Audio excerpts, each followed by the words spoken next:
George, it's great to see you about a year on from when I first mentioned doing this to you. You are one of the people I get asked the most for on this podcast. Why is that? Why do you think people want to hear your story? Well, I don't know. Hopefully I've got a good story. It's one worth listening to. I don't know, was there any particular questions that came up with it as well? Yeah, there's a few questions which I saved for the end, but I think you've crammed a lot into obviously your 12-year professional career, 10-year professional career. And you divided a lot of opinion, and some people by the end of it loved you, some people at the end of it despised you, and some people were indifferent. But generally, you came to fight, and you always left everything you had in the ring. So maybe that's it. Maybe it's just because people have got the strong opinion about you either way. Is that how you think that you come across? Do you think that you were divisive? Divisive, yeah, I guess a great word. What category did you fall into, Chris? Tris, did you despise me? Did you like me at the end? I think so. We did our first interview in 2008 when you just turned pro, and I liked you then. And we did our last interview just before you fought Callum Smith, so just before your last fight. And so we covered the whole career and always got on fine with you and always enjoyed our interviews. You were always very thoughtful and articulate, and you always gave a lot of thought and consideration to your answers. And you're always unique. And I think it's maybe that uniqueness that makes you stand apart. And, looking back and doing some research into this and looking at some of the clips, whether it was on ringside or post-fight and pre-fight press conferences and stuff, you've left a mark on this era of British boxing for sure. Yeah, I hope so. I mean, that's what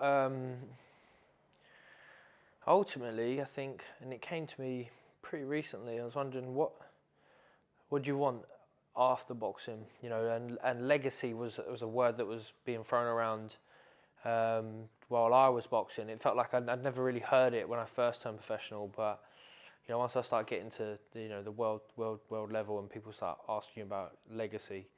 And it was a word that I always tried to shy away from because I didn't like it. It made you sound, I thought, a bit pompous, but also like your career was over. So, but what I thought of lately is, did I leave a mark on boxing? What did I leave behind? Was there anything memorable? And I think I achieved that. I broke some new ground. I definitely had some huge moments, some moments that brought a lot of entertainment to the boxing crowd, and was involved in some big nights, some memorable nights, which I can say that I left boxing happy. I'm in a happy place now. I'm content, which is something that I wasn't sure if I was ever going to be. So, in that respect, you're like, wow, yeah, And if that means you've been divisive, and you might have rubbed people up the wrong way at certain periods, so be it, because I'm happy. Did the highs outweigh the lows for you looking back on the career? Because there were some devastating lows, but obviously some plenty of highs as well. Or were you about even by the end? No, well, to be happy, I'd say that the highs outweigh the lows. I had to work really hard to achieve my goal in the end of becoming a world champion, and maybe for a long period of my career, especially as a young kid, I took that for granted. That I always believed in myself. I was going to be a world champion. It was just when rather than if. But then there is a period where you're like, well, is this actually going to happen for me? The cards just dealt against me. Is fate conspiring against me? And then when you achieve that goal and become a world champion, it's that much more sweeter. It's that much better. It's a lifelong dream fulfilled, and you can really live in that moment and enjoy it. So I think I'm happy with my career. I wouldn't roll the dice and try and go back in time and change any outcome for risk of not being in the place I am now because of it. And who knows? Who knows if I'd won that first world title fight against Froch, or even would feel better yet, beating Carl Froch in the rematch and becoming a world champion then, on the the biggest event you know, in boxing. At the time, and you're like, how many people were there? Lots and lots of people there. We had to. We Can sold. you bring yourself to say that we number? sold 60,000 tickets in about an hour and a half, and then we, you know, Matchroom. Someone at Matchroom applied to the council to get an extra 20,000, you know, fans in there, round it up to a nice 80,000 people. So yeah, that's one that you've heard over and over since. What was it you most feared about retirement? You talked about you weren't sure how you'd handle it. Was it missing the routine and going into training camp and the camaraderie of being around Shane and the team, or was it the buzz of fight night and Spitfire playing and going out and not hearing that again, or a combination of everything? Yeah, I mean, I think I was ready to retire by the time I did. You know, my career was winding up. You know, I had an exit strategy, which I don't think a lot of fighters have. I'd won the world title against Fedor Chudinov in 2017, and then prior to that fight, I'd signed to go into the World Boxing Super Series, which was 3 fights, life-changing money, the possibility of winning all the belts, you know, coming out as Ring Magazine #1, and you know, being maybe legacy just again, being top dog, yeah. Just being top dog, and that was that.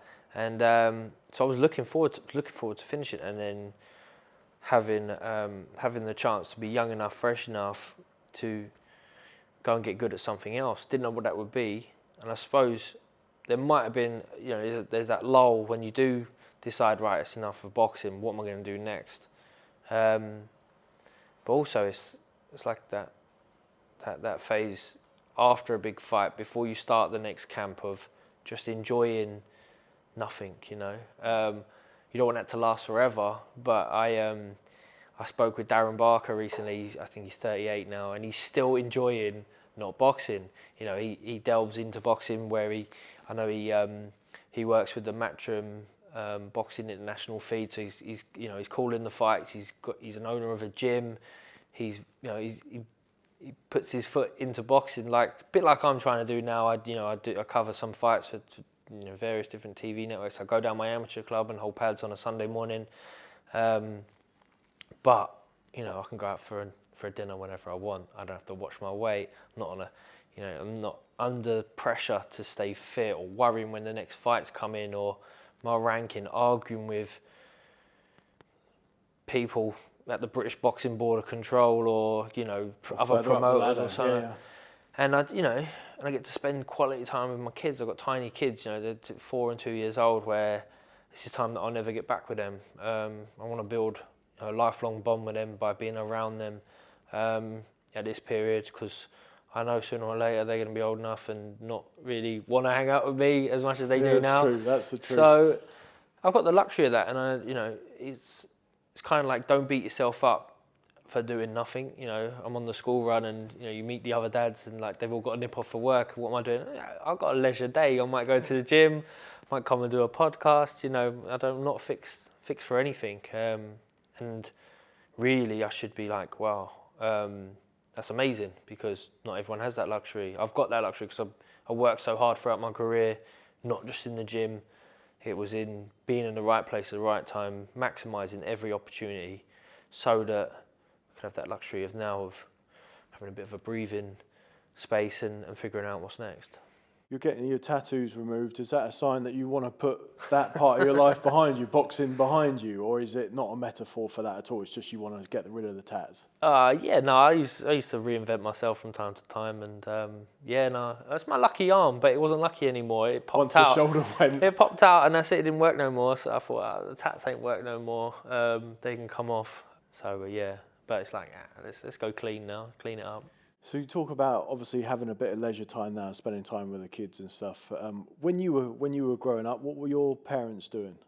I'm guessing they didn't have the luxury of having some leisure time every day. No, well, my mum was at home with us because I'm one of 3, so she couldn't go to work. She was taking care of us. My dad was a builder, painter, decorator, plasterer. We work on a building site. Hated it. I'm sure he enjoyed it, but he used to tell us he hated it. That was one thing we weren't allowed to do, was work on a building site when we grew up. But you could work in a boxing ring. Could he go to boxing? Yeah. I mean, I don't think it was so much the safety element of it. I think it was just more of the mundane. My dad's a thinker, you know. Maybe he wouldn't describe himself as it, but he's definitely a thinker because, you know, the jobs that he used to do, you know, if you're a decorator and you're painting a room, there's a lot of time where you're just in there chit-chatting with your mates on site and might have the radio on in the background, but you're thinking, you're contemplating, and he's a painter more than just, you know, decorating. He's also, like, he's pretty good with a paintbrush, like when he's doing oil paintings or watercolours or something like that. So we've got loads of his paintings hanging up in our house, and there's about 200 of his canvases in his shed. Has he painted you? Probably, yeah, he has. He's painted me a few times over the years. Nothing that I like his more abstract work or his, you know, his landscape work. You know, I'm not a fan of people, but he's very good at painting dogs as well. Like, you know, we've had a few. I've got one dog now. I had 2 dogs, and you know, some paintings indoors of that as well. So, I say he's a thinker, but pushed us into boxing, encouraged us. You know, made sure I was. Enabled me to get to the gym and get to the shows, and, you know, really put me at the forefront. So did he take you to Dale Youth at the start? Yeah. So he took me down to Dale. The original Dale was like an old morgue in Notting Hill, tiny little building for the amount of kids we was able to cram in there, and, you know, it was a real a great place to be, but an intimidating place to be as well, because, you know, I was a young, shy 10-year-old at the time, and my dad used to drop me and then go and kill 2 hours, like wandering. I don't know what he used to do. There was probably some sort of pub close by that he could go and sit in for a bit, and then I think that only lasted for a few weeks, and then he realised after a day's work that must be pretty difficult. So you know, I used to make my way home after Dale, from Ladbroke Grove to Hammersmith, which was it was one bus at the bottom of the road. But it was a steep learning curve in terms of maturing, I suppose, which was great. Your amateur career was a decorated one. You won the ABAs in 2007 and 2008, following on from, I think, some bloke called DeGale who won them in 2005, 2006.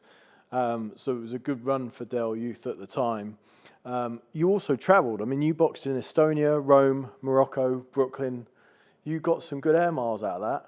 Yeah, so I did the circuit for Cadet England, Junior England, and had a few senior bouts for England as well. So this was before the nations were come under one banner of GB boxing. That was when they all moved to Sheffield, and that happened maybe a year or two before the 08 games, like the 2008 games. So, but yeah, we went to, as a 16-year-old, we went to Texas, Russia, Estonia, as you say, Morocco, some cool places in that I would have never ever have got to these places without boxing. Who did you get close to in the amateurs? So Luke Campbell, Anthony Agogo, Miles Shinquin. They were sort of like my era of being on squad. And then, yeah, got sort of loads of friends from Dale as well. Good days, amateur days, aren't they? Yeah, no, they are. I mean, it's... before the politics. Well, I was going to say before the politics, but you were actually on the wrong side of politics. Plenty of politics in amateur boxing as well. It just feels like the world, but in the grander scheme of things, as you start getting into, through the pro ranks, it's not quite the same. But I loved amateur boxing. Couple of results. You lost to Travis Dickinson a couple of times. You lost to Eamon O'Kane in the Commonwealths in a high-scoring fight, which sounds like it was an exciting fight. 34, 33 or something like that? Yeah, maybe. I can't remember. So I thought Travis Dickinson was my only domestic loss, but I suppose Eamon O'Kane's kind of domestic as well, which came in a multi-nations. I broke my jaw, my first senior bout for England. I broke my jaw in Finland in like the February of 2007 or something, and yeah. Was that in Finland or Poland? Poland. Yeah, broke my jaw in Poland, and then. You said you were put up against some brute. You weren't sure where he came from. Well, yeah, maybe that's what I said at the time. Yeah, he was a big old lad, and just had probably first senior bout, tried to really go for it and impress. It's bizarre because I was still young enough. I boxed for like England v France or England v Italy or something like that on a home show in the UK on, say, the Friday, then travelled to Crystal Palace to get the flight to Poland and get in the senior. Because I wanted to do both, didn't want to miss out when like England caps meant a lot to me, Yeah. And then, boxed. James DeGale was out there on that trip. So it was the first time, I think Anthony Ogogo was with me. And it was the first time me and Ogogo had sort of been pushed up into the top tier and got to mix with those guys. Tony Jeffries was out there and a bunch of other lads. Obviously, it was a full team. And bizarre, I mean, it was Poland in February. It was like -10 outside, snowing. The minibus that we had was taking us from the airport to, the hotel or venue. It took like 3 or 4 hours. It was in a major crash. Luckily, I made the weight easy back then. Didn't have a lot of weight to try and take off in, -10 snow. Boxed and just had a bit of a war with this guy. Broke my jaw. Won the bout. Made sure I won the bout. And then went jumped in a cab or something to a hospital where they did an X-ray. And then after the X-ray, said, the X-ray's not quite good enough. We can't tell if you broke your jaw or not. I was like, well, that was totally pointless. But it was, they're talking about mindsets, like when like who you are as a person at a certain stage of your life. And I remember laying in bed and Ogogo had lost. He'd lost like on a real close decision. It was like maybe he lost by a point. And me and him were sulking. So everyone else had gone out for a bite to eat and probably just gone and got drunk. That's what you should do. Like that's what the senior team used to be able to do back in the day. So I'm laying in my bed, he's laying in his, and we're sort of facing each other. And I've got a broken jaw but a win, and he's got a loss, but he's fine. And I was thinking, who would I rather be right now? And I concluded I'd rather be me, because you sort of win at all costs. At my age now, with responsibilities and kids and that, you're like, no, it's not win at all costs. But right there and then, that's what it was. And I suppose that is the right mindset to have as a 17-year-old fighter. It's the only mindset, isn't it? It's that ambition and desire to get to where you need to be. Exactly, yeah. You beat Marlon Reed and Cole Kirkham in your ABA finals. Good memories? Yeah, great memories. The first one against Marlon Reed was amazing. It was the year I beat James DeGale in the prelims. I beat Ryan Pickard in the London finals. Beat Tom McDonough. These were all international national champions. Yeah, Marlon Reed out of Swindon. Fighter that I didn't really know much about, but a skillful fighter, a big middleweight. And yeah, boxed well at York Hall. Sold 300 tickets. Brilliant night. Had a party after. Yeah, it was really good. And then you've obviously, or we've mentioned DeGale already a couple of times. You beat him in the amateurs, and when we spoke in the Hot Prospect piece that I referred to earlier, 2008, the Olympics was coming round in Beijing. It was only a few weeks away, and you were going to watch with mixed emotions because that could have been you there. It could have been you in Beijing, and it was James. So there was part of you that I thought, well, I don't know. Tell me, what were you thinking watching James on that journey, thinking that it could have been you?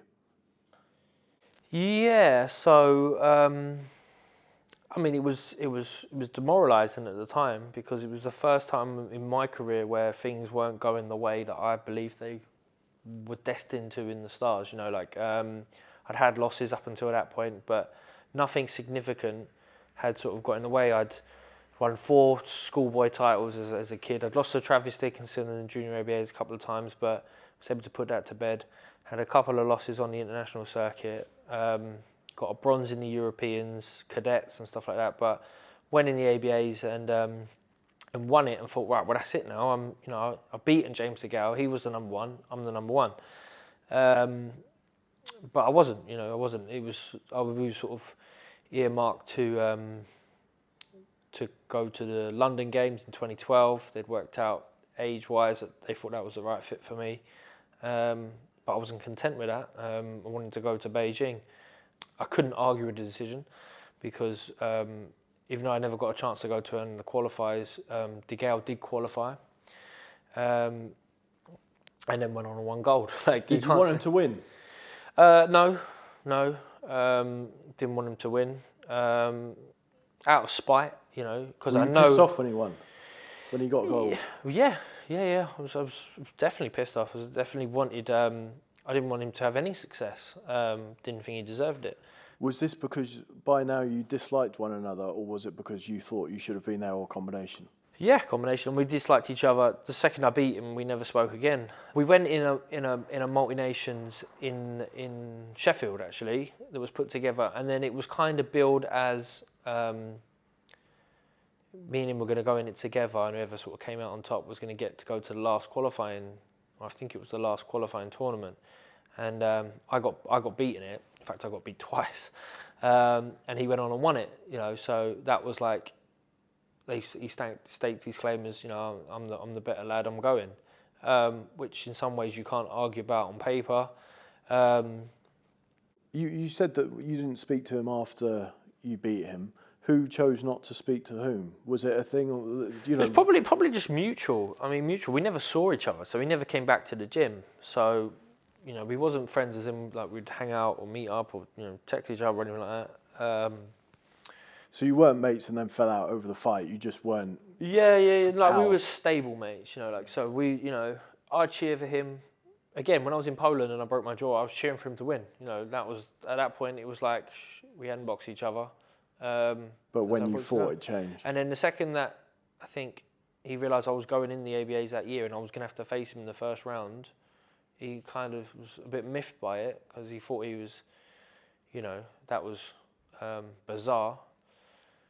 But it was, even that period of my life, Tris, was just like, no one thought I was going to beat James DeGale, and now I'm talking about not like the general public, I'm talking about the people that we know intimately, the people in the gym. And I'm scratching my head going, well, why on earth do people not think I can beat this guy? Like, I spar him week in, week out. I sparred him for his 2 ABA championships that he's won already.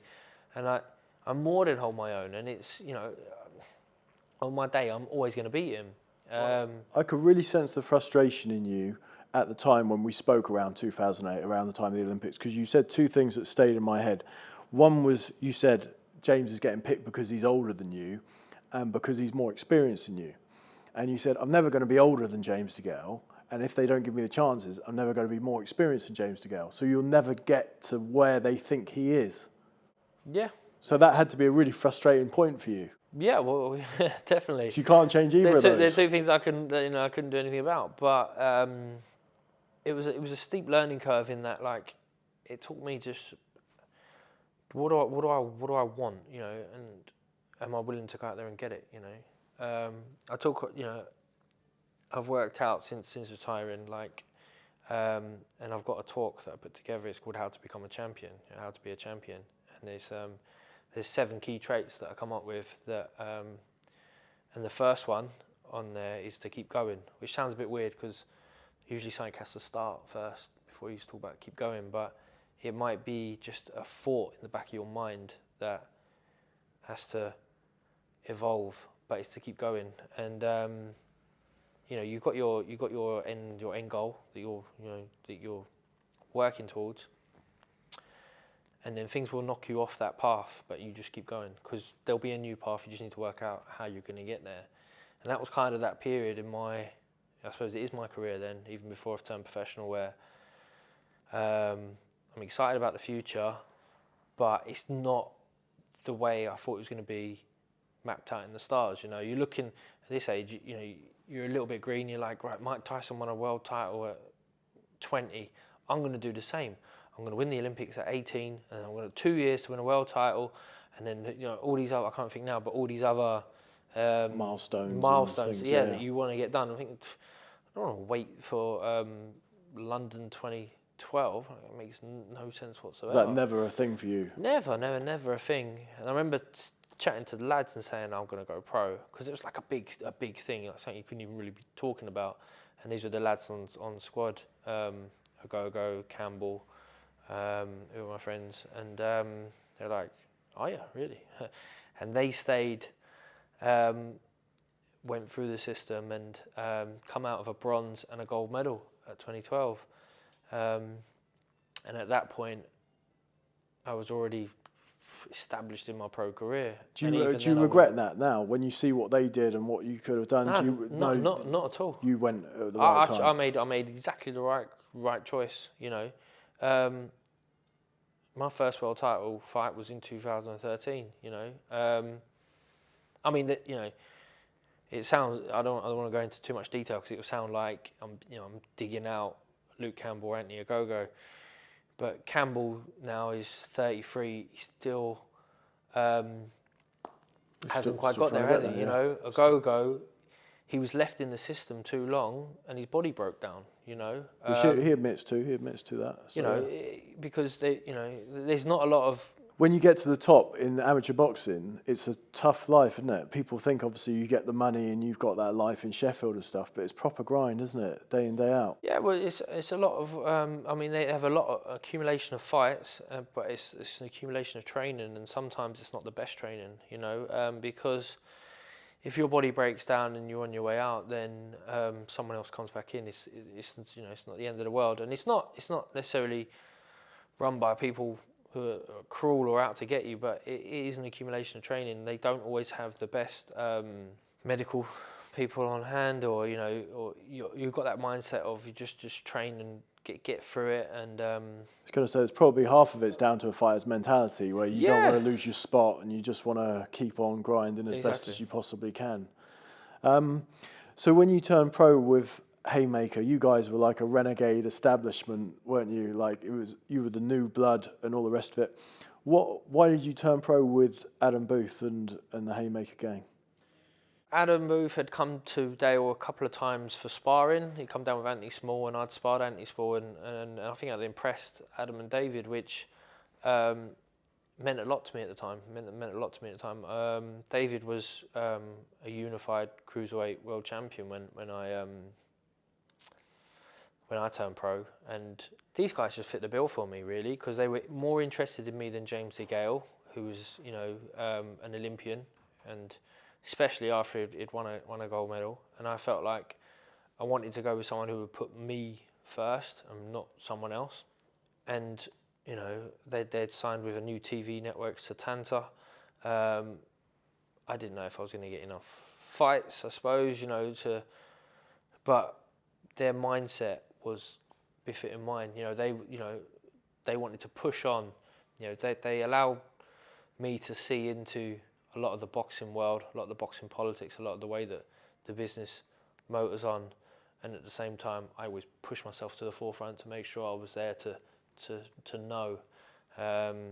They for the press conference to announce that they were becoming promoters as such, and they'd signed a bunch of fighters, and they had new TV dates. I made sure I was on the top table. I remember that was at the O2, wasn't there? It was a big unveiling, wasn't that? Yeah. And I said, I had a little, a few notes that I'd sort of tried to memorise, trying to anticipate a couple of questions, and then trying to separate myself from my own almost. If these are the guys that they signed, but I wanted to be at the forefront. They signed me and Michael Maguire, who was supposed to be the amateur standouts. And I was like, well, get me on the top table, Adam. I'll sit. I want to talk. And I think they were excited about that, to have a fight like that, who was willing to do that, and it was great. Technically, you told me at the time that you wanted to work on your defence. You came from the amateurs with an exciting background. People had told me back in, I think, 2006, 2007, you're like an amateur middleweight Arturo Gatti. And your knockout ratio, or I think you got more than 40 stoppages in 76 fights, which is insane for an amateur. Really, really impressive punching stats. You told me right then when you turned over with Adam that you wanted to work on your defence. How much of those early years was working on your defence? Yeah, I mean, it was working on everything. So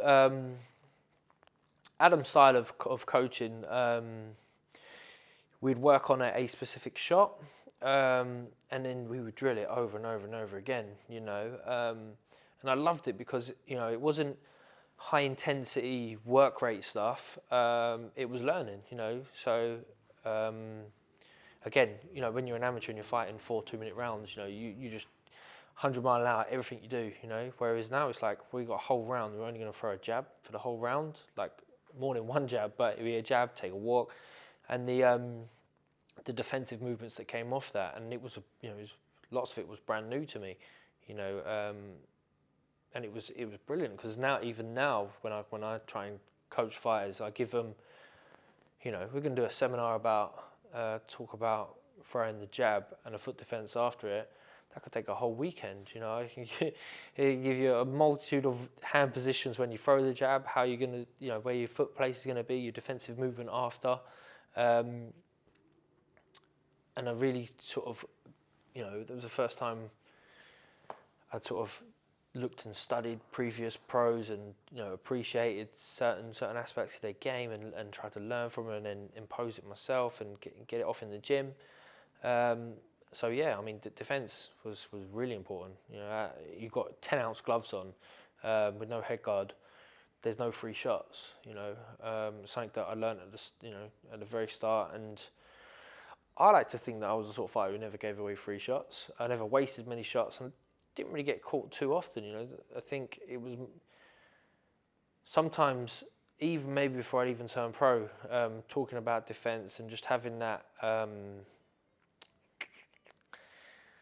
Having people think that you know you're a guy who eats a lot of shots. I was always trying to negate that by not taking too many punches. You mentioned about the timetable that you put yourself on. You did say to me at the time, I want to be pushed, challenged and motivated. I'm happy to take calculated risks. It's pretty much summed up your career, wasn't it? Yeah, I think so. And that was right at the start. That was, you know, before you, maybe after one pro fight. And that's pretty much how it worked out, sorry. Yeah, no, definitely, Tris. I wanted I mean, my third fight, you know, it was, I remember Steve Bunce on Satanta saying, wow, I was fighting, you know, Paul Samuels, just because he would, you know, he'd been in a few tussles. He had a few losses on his record at that point. It was no big shocker to me. I remember being on a bus, coming back from Kensington to Hammersmith and telling Adam Booth on the phone, Paul Samuels, I hadn't even seen him. I didn't know anything. So yeah, I'll have him, like, let's have it. And he's like, oh, you sure? Yeah, let's go. Ninth fight, I fought Charles Adamu, which, again, I'd seen him over in the UK fighting Cole Dilks or someone for a Commonwealth title. But the fact that he'd been 12 rounds with Froch, he was awkward. And it was a championship level fight where I had to be fit for 12 rounds after 9 fights. So, you know, I was in a race in some ways as well against my competitors around me, James DeGale being one of them. I wanted to stay a step ahead. And that meant, you know, taking calculated risks. Were you racing your old teammates as well, the guys in the Olympics that were still were in the London cycle? Were you trying to get ahead before they, not necessarily against them, but did you have it in your mind, I want to be somewhere at 4 years, so that 4 years really means a lot, so that I've done a lot and achieved by the time that those guys come out of the cycle? Yeah, no, to be honest, not. I didn't really give them much thought at that point, because I never looked back. I never looked back on that decision. Like, was that the right decision? I hadn't contemplated it at all. I was reveling in being a professional and felt I was moving at a really good pace. So there was nothing that I needed to check it against. I mean, there was, you know, when them guys did turn pro, I just remember thinking and feeling the relief of, yep, I think I made the right decision here. You mentioned that jab and the work with Adam and how he would specifically drill into one shot. Is that how the jab came to be? Yeah, so, I mean, I think I probably always had a good jab. Like, it was more... People thought more about the right hand. And I think my jab got developed through working with James DeGale. Maybe I should give credit to him, because being a southpaw, I always had to change and adjust the distance a touch, and I'd be ducking, you know, so I would never slip as an amateur. I never knew much about slipping.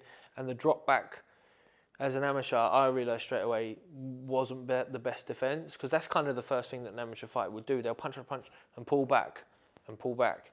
Whereas mine was I was just trying to slip and dip under DeGale's right hook, right jab and right hook. But then once turning pro with Adam and him allowing me to box with a low left hand was liberating. Trying to throw a jab always from a high hand position is not only tedious, it's restricting, yeah. And then 9 times out of 10, your hand would just drop down to that position where it's in that just above mid-range. And therefore, it's not even covering that side of your face. It's very easy to see the jab coming. It's much better to have it varied where you know when it's up because you brought it up, because consciously you just want to have it down, or you can have it in that actual mid-range where, we called it like a Joe Louis jab, where it's sort of like you got the L shape in your elbow, and as I say, one day I'll have my seminar for the weekend and I'll explain it properly. So basically, you owe your success to James DeGale, which is great. I mean, it's something I didn't know. Moving on. No, there's more to the jab to me, Tris. I promise you that. Yeah, no, that's good. Obviously, early in your career, there was a whole lot of political stuff. Hayemaker lost the Satanta deal. You moved to Frank Maloney, who started promoting, and Adam was still obviously running the show behind the scenes. You had your 7th fight in Germany. You then fought on the Juan Diaz, Juan Manuel Marquez bill in Vegas. There's a whole load of experience that you're getting here, not just in the ring and in training, but in the business side of boxing as well. So you've seen so much of the sport in a short period of time by this point. Yeah, no, definitely. I've been part of the Satanta setup. But I didn't know the ins and outs of boxing, or sport, or the business side of things at all. So it's a bit of a crash course here. Yeah, a crash course, and even maybe it was good that I didn't know so much, So when Satanta went bust, I wasn't anxious about it. I was like, what are we gonna do? I mean, Hayemaker didn't tread water, he was supposed to fight Klitschko on a Satanta deal. That fell through within weeks. I think he made the Valor fight, and that was on pay-per-view, Sky. And then it was like, oh wow, this is how you do it. This is the occasion. So, I boxed on Maloney shows, and that then kept me promotionally free, which he had David Haye as a bargaining chip a lot of the time. So that's how boxing works. That's why favours get done, things get done, because you're borrowing one against the other. You can't take it personally as a fighter. It's just the way the business works. No, it ended up working out okay for you, keeping your independence. Yeah, exactly. I kept me busy. I got the Golden Boy links again. Was David Haye had a deal with Golden Boy, so that and they were excited. They wanted who's going to be the next Ricky Hatton to come out, and bring 20, 30, 40,000 fans with him to the casinos, on the Vegas Strip. Robert Diaz came to my ABA final, which is amazing, So he's, it's like, this lad, look, he hasn't even had any profile yet, and he's got 400 or 500 people in here, That done me some real favours. Yeah, my good friend of mine, Jason Stevens, I remember him queuing up and asking me for an autograph. This guy's known me since I was 7. Do you know what I mean? He used to be my kickboxing coach. He sold all my tickets. And I was like, you sure? He goes, yeah, and sign this as well, and sign this as well. And afterwards, I said, Jay, well, are you losing the plot? And he goes, no, but Robert Diaz was standing there. I wanted him to think that, good. we need, we need to. Man. Yeah, exactly. I was like, oh, you think of everything, Jay. Well done. So that's brilliant. But yeah, I was definitely fortunate enough to. As a fighter, you got to go and deliver as well. You got to win. You got to try and talk the talk. You got to present yourself the right way. And I tried to do that, of course. But then when Haye moved to pay-per-view boxing on Sky, it was I boxed on the undercard again when he beat Valoev, and I pretty much boxed on all his undercards up until Klitschko. Yeah, I mean one of your early fights that doesn't get the credit, and maybe not credit, doesn't get talked about as much as it should do, is your Kenny Anderson fight, which was an absolute war, and probably with hindsight, not the type of fight you want too many of in your career. He put you down in round 3, but it was a very exciting fight, and in many ways it stole the show. Was it on the John Ruiz bill? Yeah, so it was John Ruiz, so it was Haye's first defence. Yeah, that's right. No, it was second defence. He boxed Audley Harrison, I think, that night, because it stole the show, because the main event was not much, And I think So I was going to headline my first Sky show as Commonwealth champion. It was at York Hall. It was before everything was a big arena fight. I was really excited about headlining my first Sky show. I was supposed to box a chap called James Obi Tony, which was exciting because his name almost was James Tony. That's right. You said you wanted the big names in boxing. boxing. Big names. They You delivered got James Tony. Tony. Yes, Just Obi not me, Tony. James Yeah, he Tony. showed up with one eye or one ear or something was wrong with him, and he didn't pass a medical. And then they couldn't get anyone. They couldn't get it together. This was 2 weeks before Haye Audley. So and then Adam says, "Look, we'll get you a fight on Haye's undercard." Okay, great. We'll get you Kenny Anderson, and I'd done a bit of sparring with Kenny Anderson, so I was like, "Oh, great, you know, I know, easy." But I think the high and low, and maybe the weight creeping up and then back down, and you know, maybe I wasn't 100% that night, and just underestimated the whole situation. It was real flat fight week, and I had a flat performance that night, but got off the floor to win. Entertain people, yeah. Gut check time, you know. I knew I had it anyway. Where, you know, I just bite down the gum shield and get the job done. But it was real interesting. Interesting insight, not so much into me, but maybe into the setup, you know. But obviously, straight after that fight, now everyone's talking about James DeGale. Like, I'm mandatory. I think that might have been like a mandatory for the British title. He had just beaten really good, beating Paul Smith to win the British title. So then that was on. But then now there's massive question marks over my head. Like, oh, what's his punch resistance like? You know, when he steps up, is he going to get found out? So that was... well, going into that fight, because I found another interview that we did in 2010, and it was right around that period. So it was going into that fight that you just talked about, the Kenny Anderson fight on the Harrison bill, and you'd just been dropped by Froch in sparring. So obviously that allied with the Kenny Anderson knockdown, you can see why questions were starting to mount in your head.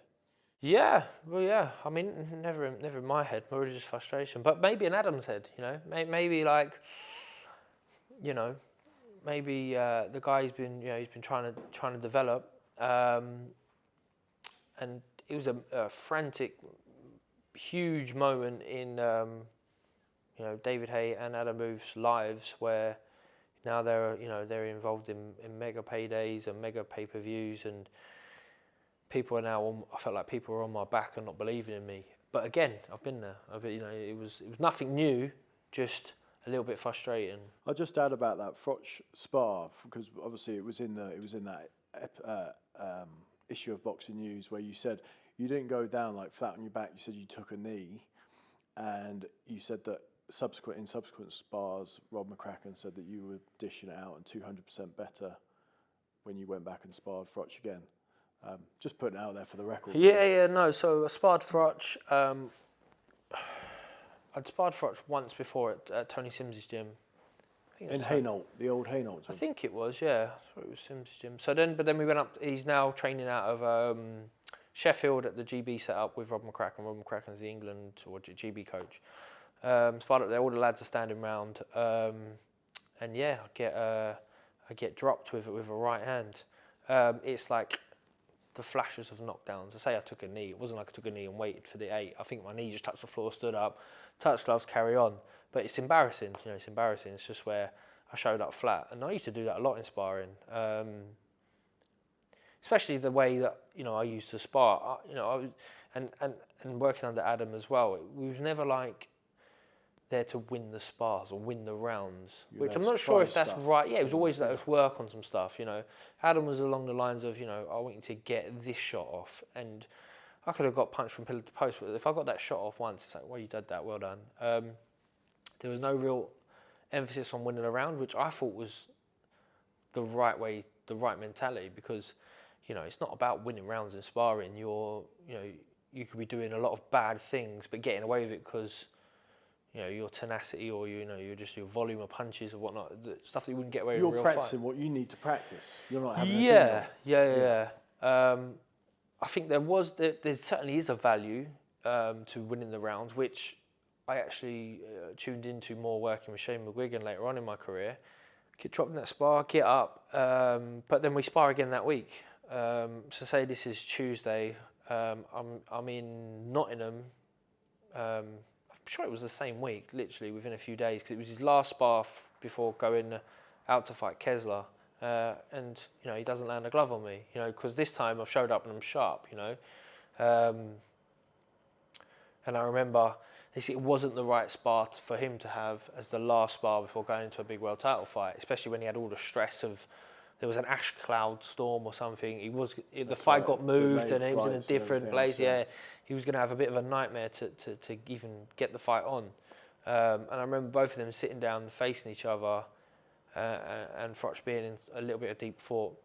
That was how I perceived it, and I just remember being really happy with the spar. You beat Daniel Lotti and then came DeGale.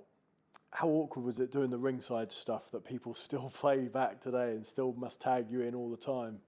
I remember, again, good words from Adam Booth, was the publicity, the good and the bad, take it and bin it, all the same, don't live off it. And I've heard other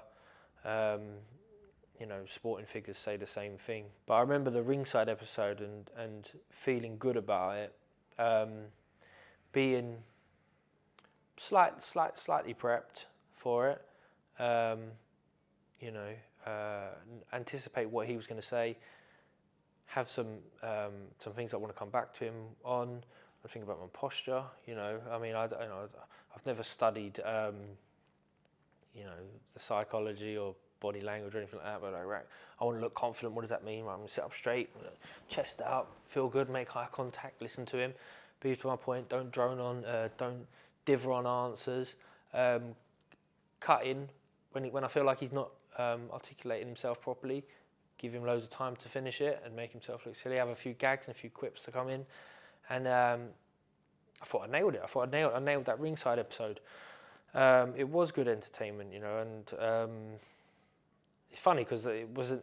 I haven't had the same feedback in every bit of media I've done since, and so you have to tailor it slightly to each opponent. But the goal is always to get in the guy's head, to have an advantage come ringside. So whether that alienates me to the boxing public at home, or whether they adore you for it, that was a byproduct of everything else. It wasn't about selling shows. It wasn't about being popular.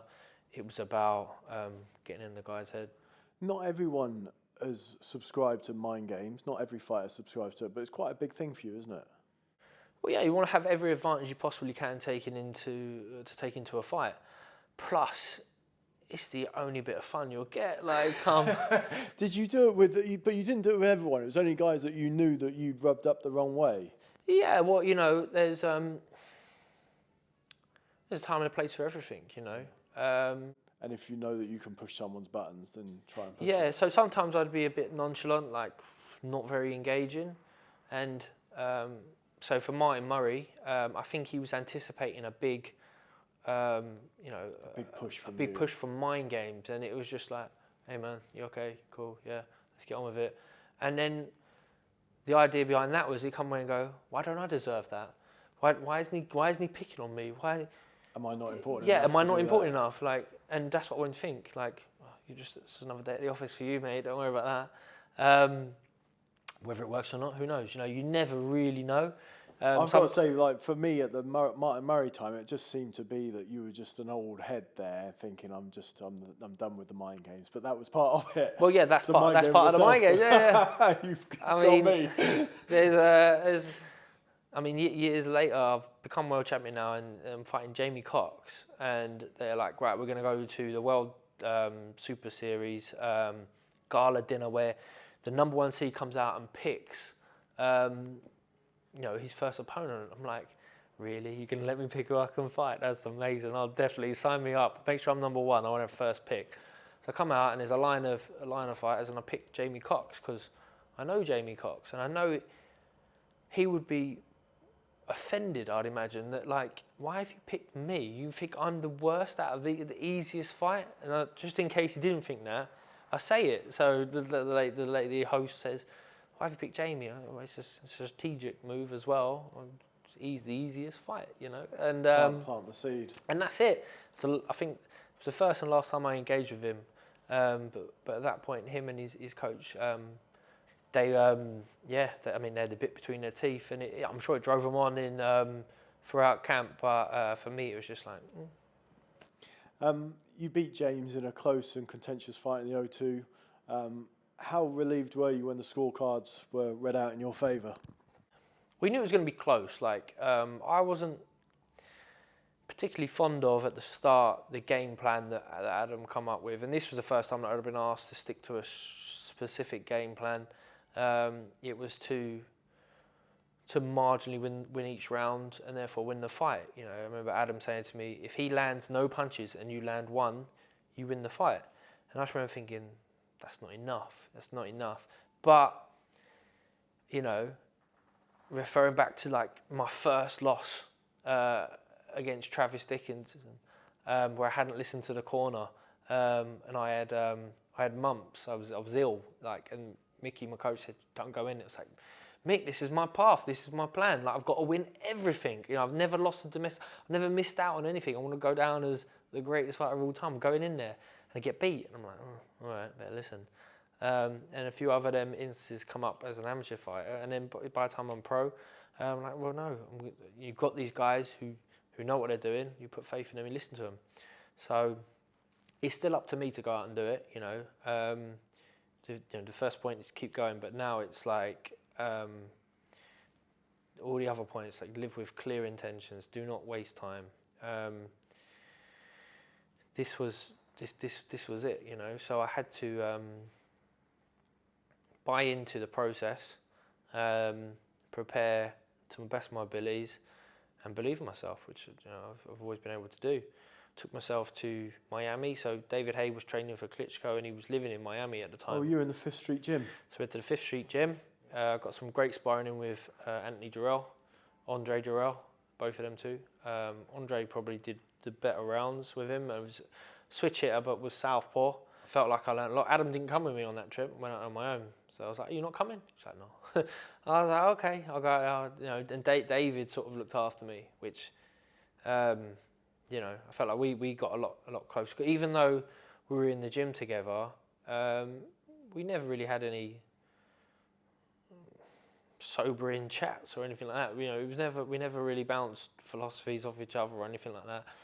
But I felt like he was taking care of me when he was in Miami. I was at a stage in my career where I couldn't afford to go halves him on a house on South Beach, you know. So I was living there rent free. He was out there with Ruben Tabarez, who's like his nutritionist and his conditioning coach at the point as well. And I couldn't afford to keep up with, you know, the food they were eating. Like, it's like, how much are you spending on swordfish at Whole Foods? Like, wow.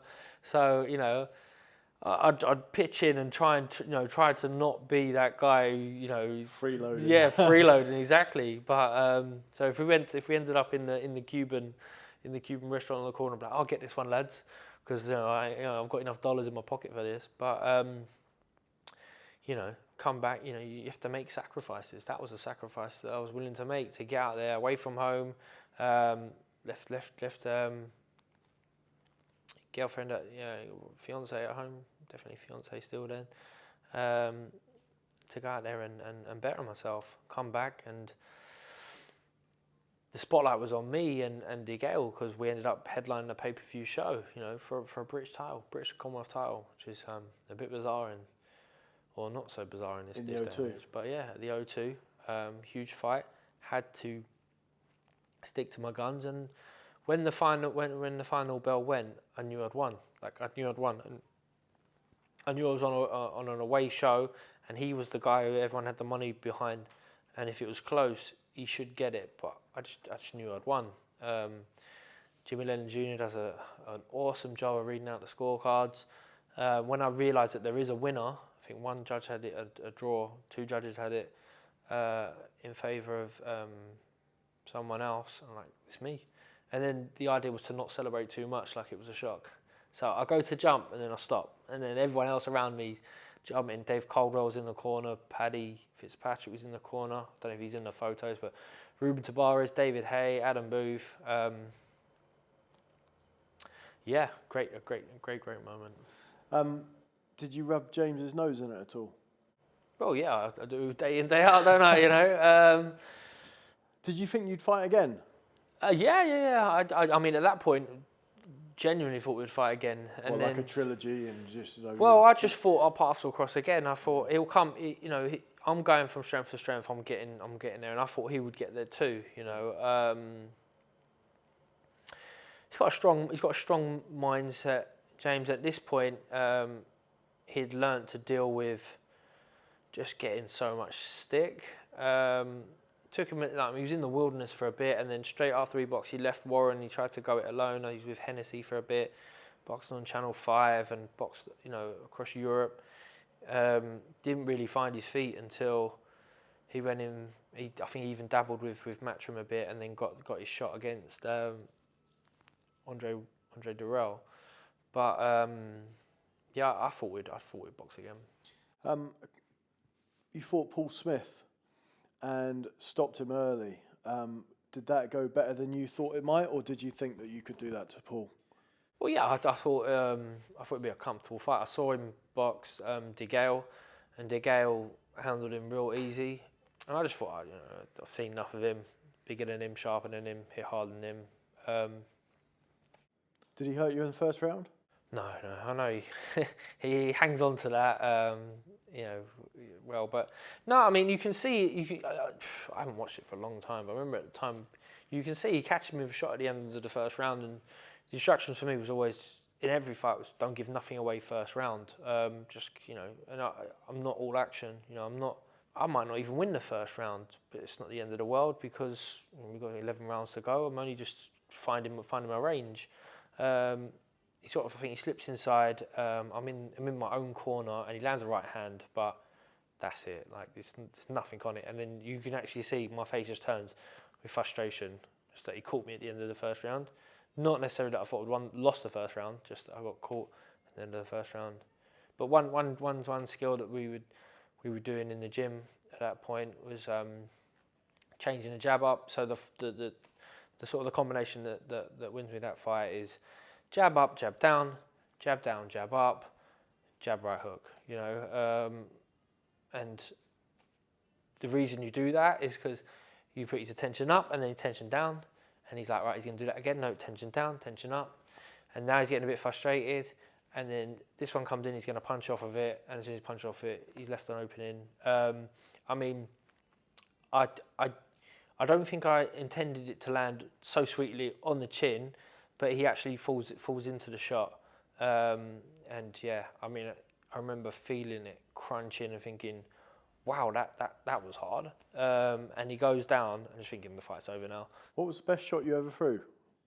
That was a pretty good shot. Maybe, obviously the right hand that put Froch over was a good shot. The fight before that, a drop back right hand on this fella called Noé Gonzalez, put him away.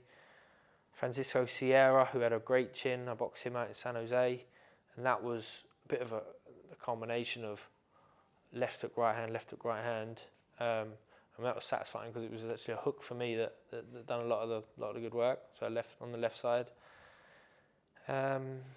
Moving on from James and Smigger, a couple of fights later, you gave Glenn Johnson one of the widest losses in his career and got through the tough former light heavyweight champ. 3 more fights, and then came Froch. You scouted Froch at Froch Butte, didn't you? And either you and Adam, or Adam was working, I think, ringside for TV, but you guys went up together. Yeah, so but we went up, we watched, and I wasn't, as I say, I'm there. I believe in myself. I'm there to take over. And I suppose I didn't know enough about, the elite level boxing in terms of the pressure and everything else, and I kind of wasn't really impressed with it. You must have been the only one there. Yeah, exactly. I was just disappointed with Butte. Do you know what I mean? And I hadn't seen an awful lot of Butte. I didn't really watch an awful lot of pro boxing, but he was supposed to be this amazing fighter, and I felt like something weren't right. He either crashed the weight or he didn't look, healthy. Might have had a bit of a bug. He started like a lamb in headlights or a deer in headlights, and And Froch did what he did best, like he sort of just walloped him and then put him away, which is very impressive, like, don't get me wrong. Now that he isn't necessarily a rival, I can say that it's very impressive to go out and do that, you know, under the spotlights in your hometown, when the pressure's on, when you're coming off your, you know, a loss against Andre Ward. You know, if you don't win this world title, where do you go from there? So no good for him. But at the same time, technically, you're looking at it like, just don't lay on the ropes like Bute does, and what else you got to worry about? You know, you wouldn't get that fight, and you got a student of the game, and, you know, a young kid, and then like, right, let's break down this fight and see what you need to do. Look how Froch won this fight, because all these bad habits came out. You know, he just beat him up with brute strength, which got the job done. So fair play. So between you and Adam driving up and down to Froch Bute and you fighting Froch, something happened between you and Adam. Our relationship, we'd had the odd, I can't remember date-wise, you know, in terms of which fights, timelines and that. But there'd been a few times where we said we're not going to work together anymore. You know, fine, I've got to go out and find a new coach. But I kind of, I suppose I can happily admit to it. Be like, oh, well, if I'm not going to train with Adam, then I don't really want to train with anyone else. What am I going to do? You know, who am I going to train with? I can't train myself. I don't know anyone else. Sort of been in that Hayemaker bubble where they had no, you know, they didn't. It wasn't like you were signed to Warren and he's got like a dozen different trainers under his belt, and I could call Warren and say, you know, who do you think I should go with, and he could put me in contact with anyone else. So yeah, I think, you know, I've never spoke to Adam about it either, so who knows what his headspace was like at the time. But I outgrew the dynamic of the relationship, you know. So I'm no longer just the gym buddy to David Haye that keeps Adam a bit busy, you know. Now I'm moving strength to strength. I'm on the verge of fighting for world titles now. I've already headlined a pay-per-view show against James DeGale. I haven't got the money to show for it, so maybe I don't have the respect of Adam to show for it. He's earning a lot of money, and you're at a point now where you know, I'm expecting a little bit more of him, and he's definitely not willing to provide it. So did you guys have a blazing row, fallout? Yeah. So the last one, this is categorically what happened, so he doesn't need to challenge me on it. He had some problems with David Haye, but David Haye always has problems, you know. I don't know, can't remember his timeline, but he might have pulled out of a Tyson Fury fight or a Manuel Charr fight, or just had general problems. I'd signed to fight Carl Froch. Eddie Hearn had come to the Hayemaker gym, and we'd done a deal, we'd worked it out. And Adam took control of all that. I didn't look at any contracts. I wasn't involved in the negotiations or any of it. It was like press conference. I found out the press conference was happening Monday or Tuesday or whatever via Twitter or something. So I'm thinking, my manager, why is he not telling me that? And I'm in the gym with my strength coach, Dan Lawrence, and I said to Adam, come on, like Tuesday press conference, Froch, world title fight. Do you want me to? I'll book the trains, or I'll do whatever you need to. Like, how do you want to do it? And he just came back and said, "Oh, I don't think I can. I'm not. I don't know if I'm coming or not yet." And it's like, don't mug me off. Stop that now. Like, because either you're trying to impose, some authority over me, or you're just being an arsehole. Like, because if you don't come, you're an arsehole. And if you just pretend you're not coming, and then you are, but you are actually coming, you're an arsehole. I don't need this. So I just sent him you have to tiptoe delicately with him, because I'd offended him so many times before. And I sent him a passive message back, like, oh, come on, like, we've got to do it. It's my first world title, Adam. You can't miss that press conference. And then he threw some toys out the pram with his next message back. It's like, you can't talk to me like that. I got stuff going on. This is very important. I said, all right, well, cool. And I just remember thinking, if he doesn't come to the press conference, well, then our time is finished. And then we didn't speak. Press conference comes.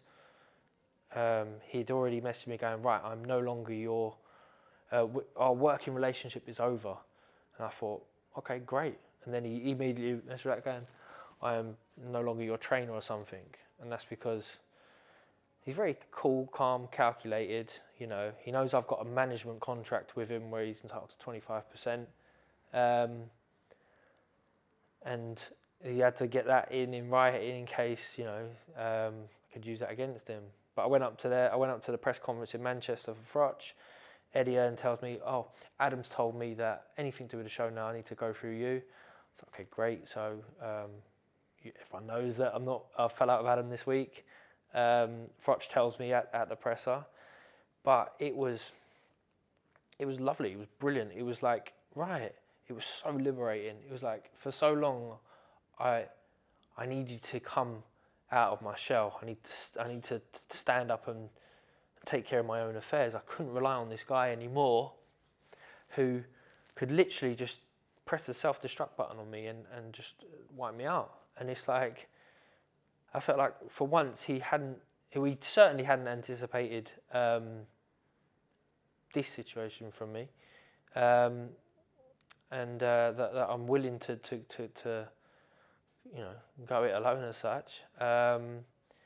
And I think he was dumbfounded, like when it was all over. The only blazing row we had was when I went to collect my kit from the gym. How bad was that? Well, yeah, so he had two gyms at the time. So, as I say, I forgive Adam. I forgive Adam that, he'd done really well for himself at this point. He was earning mega money from David Haye. I don't know what their split was, but he had a huge house in Purley. He didn't want to train in Vauxhall anymore because he was worried that the railway arch was affecting his asthma. So he had another gym close to his house in Coulsdon, so we used to train there. So I drove down to Coulsdon to collect my kit.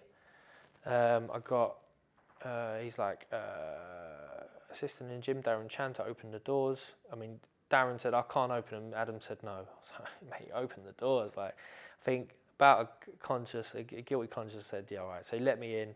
And I was petrified of, Adam had my James DeGale shorts.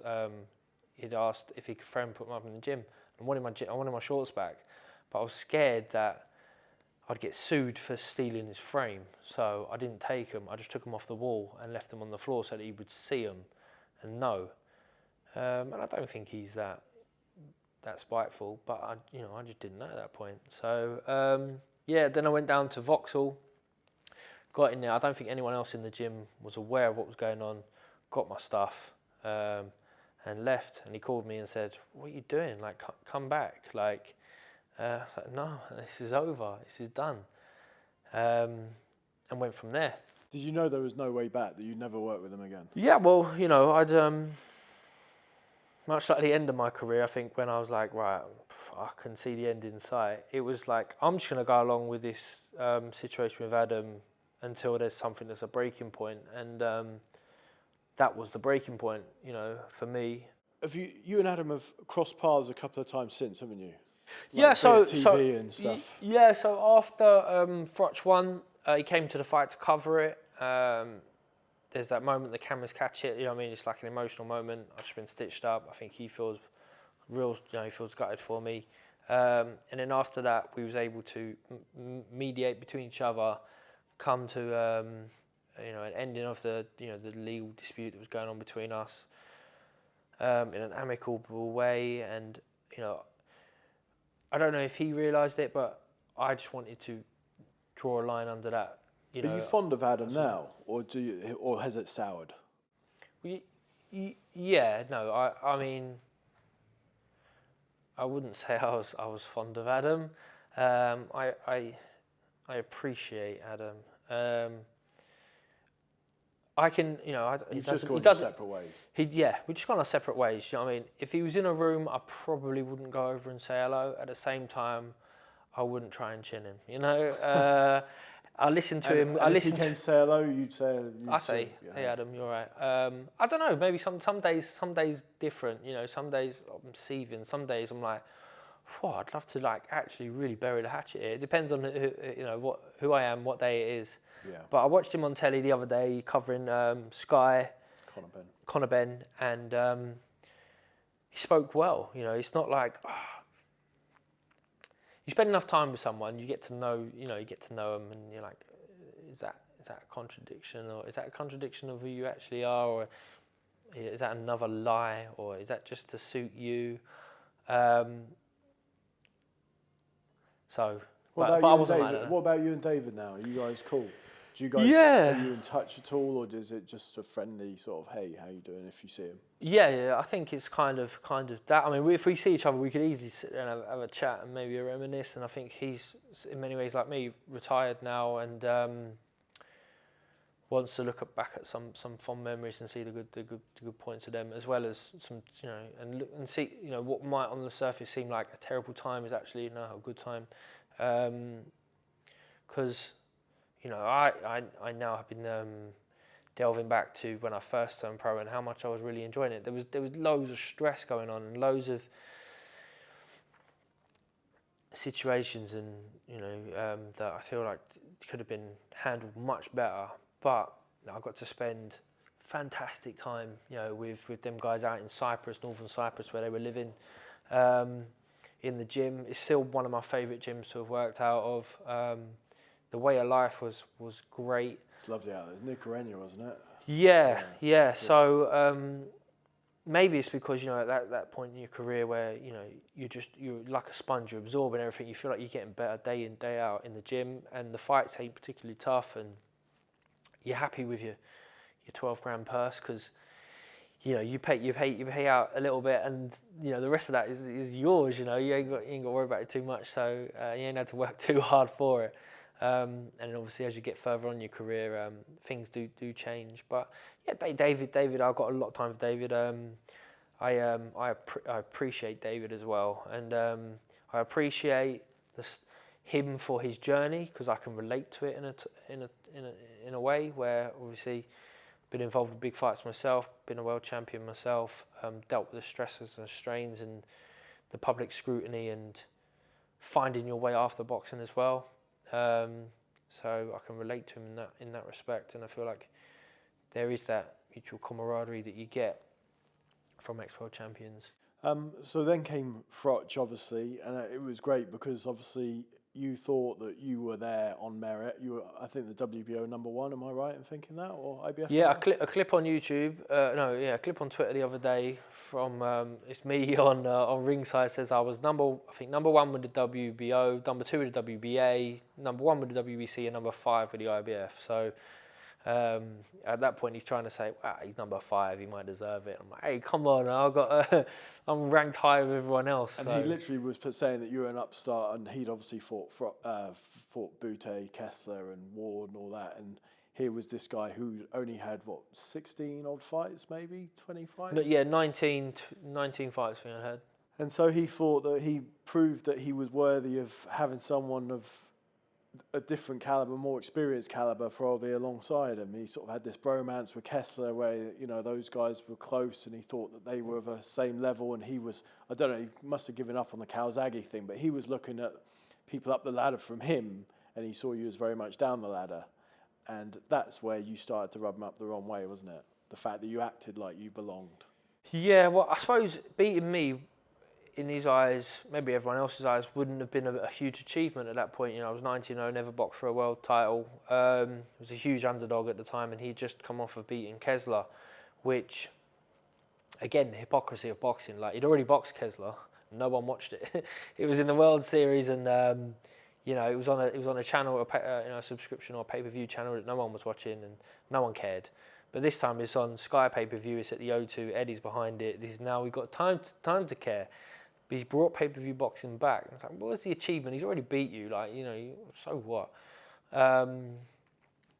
Yeah, maybe it wasn't his headspace wasn't right for it at the start, and I think, I mean, if it's true or not, I'm not sure. I mean, he just thought that it was you just had to show up to win. It was a foregone conclusion. He was going to get paid handsomely for it. It was, big profile fight. I was doing the donkey work in promoting it. And he was just trying to convince me, no one else, just me, that I was in over my head. But you knew you were getting to him psychologically, didn't you? Yeah, well, I mean, everyone knew. I mean, not only he will really know, but again, at this stage, it's like, why is no one seeing me, But I'd already learnt how to take the good and the bad, public opinion, and bury it. So it didn't necessarily matter. It didn't eat away at me. Well, you kind of made yourself the villain, didn't you, by trying to goad him? I don't know if yeah. I mean, I did, because I was the villain. But I got to be honest, I didn't think that was what was going to happen. Like, in many ways, I took a similar approach to what I did for James DeGale, and applied it to Carl Froch. Every time I thought he said something a bit bizarre, I'd pull him on it. I'd show myself as being self-assured, and I've got the ability, maybe a little bit more antagonistic, I don't know that word today, than I was with DeGale, but it was bizarre how it just cut through the boxing public, and I was, the villain. I was arrogant, I was brilliant. Yeah. It was brilliant. I think the difference is, when you talk about the two instances there between Froch 1 and DeGale, is DeGale was still getting a hard time and getting booed by the public and all the rest of it. And Froch was seen as a bit of a hero who hadn't got the credit he was due.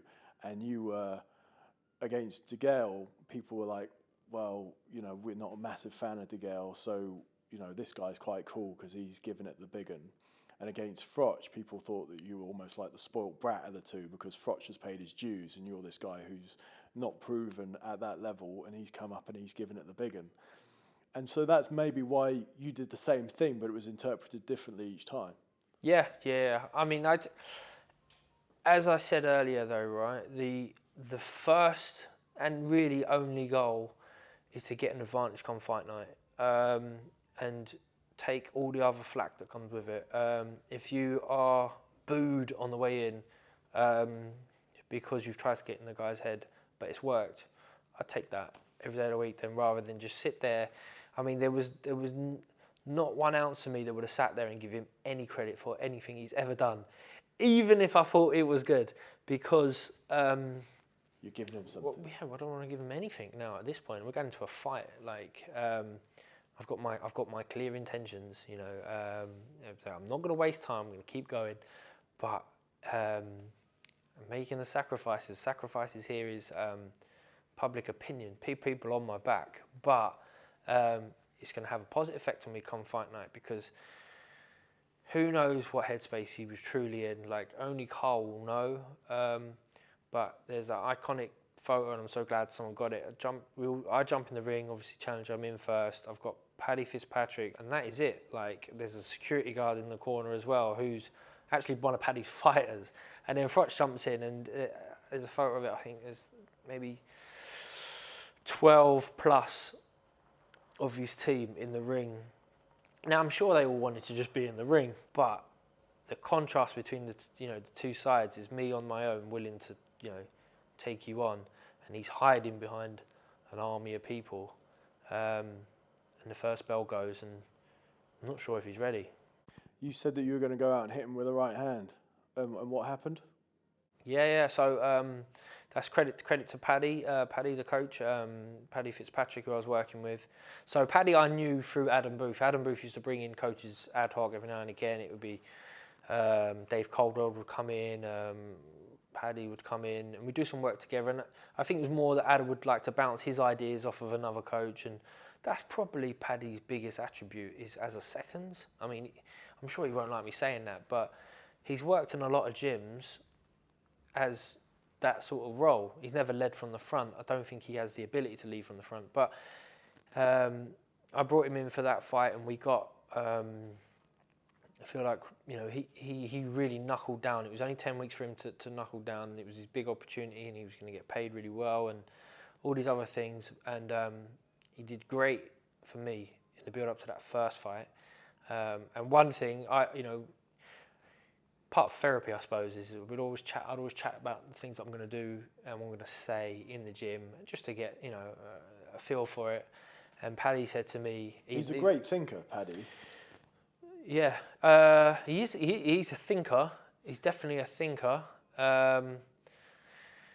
He said to me in the build-up, it was probably one of the only things, if not the first thing he said to me, is like, fight week, you should tell him what you're going to do in the first round. So, well, what are we going to do then? He said, tell him you're going to hit him with 2 right hands. And just tell him, oh, you can hit him with just 2, so that when he sits down at the end of the first round and you have hit him with them 2 right hands, he's going to think, oh, because it's all part of the convincing him. At what point is he going to dawn on him that he's in this big fight, this real fight, and that he's out of his depth, and all the other things that I told him were going to happen are actually going to happen. So yeah, I mean, it couldn't have been written any better. He took it as a double right hand, which in some ways it kind of is, but yeah, just land the right hand, and then he tries to rush in, cross his feet, drop back, right hand over the top, and he's over. Did signs of a first round finish flash before your eyes? Do you think that was it? Yeah, no, I think I didn't want. Always worried about gassing out. Like, I think all fighters should be. You know, it's not. I wouldn't say I was particularly prone to it than anyone else, but you don't want that emotion to come in and wash over you like the fight is over and then it's not. I feel like you see that time and time again throughout fights where it looks like the guy's gone and then he isn't. Back to the first fight, you know, it's like, oh, I've dropped him in the first round. Easy. I'll do it every round. Don't worry about it. The bell I could have done with an extra minute maybe. Landed a couple more power shots. I remember thinking, I'm just going to keep punching right up until the bell. Even to the point where if I hit him on the bell, which I did, sits down in the first round, it's like, oh, cool, easy, great work. But you hit him so hard he thinks the earth is flat. Maybe it is. Can't keep picking on Cole for his conspiracy theories. Maybe they're not conspiracies. Do you believe it is? Flat Earth? Yeah. No, I'm not on board with a flat Earth yet. But I haven't studied the research. Okay.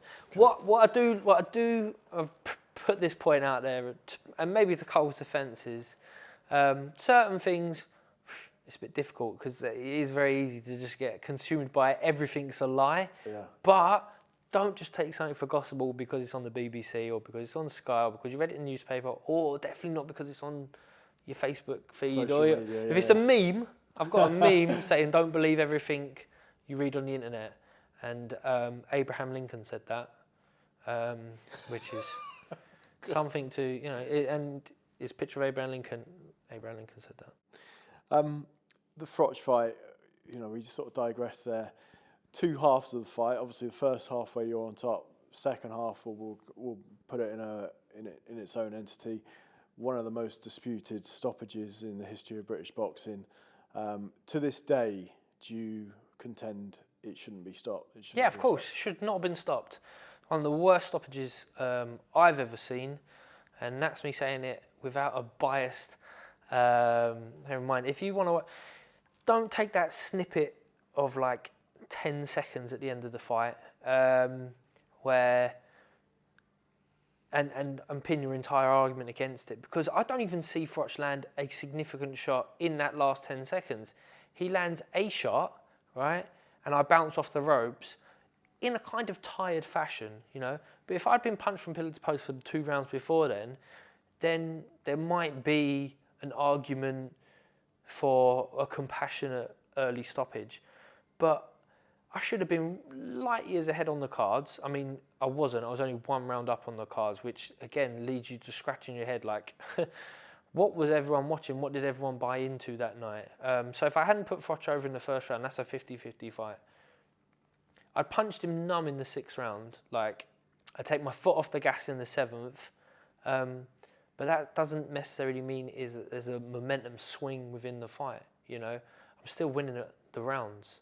And the 9th round, he literally runs into me, hitting me before just before their final sort of barrage of shots come in. I'm punching back with him. Is your head clear? Yeah, Crystal clear. Head's totally clear. Head's totally clear. Tired. Fatigued. Tired, fatigued. So is he. But we got totally different postures and totally different styles, and that's something that I know I'm aware of, is that I look far more tired than I actually am, even when I am tired. I'm not saying I'm not tired, I'm tired, but I've got a low hands. If you drop your hands, you're usually tired. I've got... Looks like you're slouching. Yeah, I've got a slouch, so the humped over effect. I can't breathe out my nose. I've got a broken nose. I broke that preparing for a Robert Stieglitz fight that never happened back in probably 2011 or something. So I breathe out my mouth, all the time. So my mouth's now open. I've got pale skin, so it goes red and blotchy. You should look like flustered. How hard was it to take that defeat, the first one? Yeah, you had, because basically it seems like there wasn't much time between you getting defeated and then you getting on the campaign trail to campaign for the rematch. Yeah, so that was it. Like, there was no let up. In the build up to that fight, I dealt with splitting from Adam Booth, the only trainer that I'd sort of known, to a board hearing,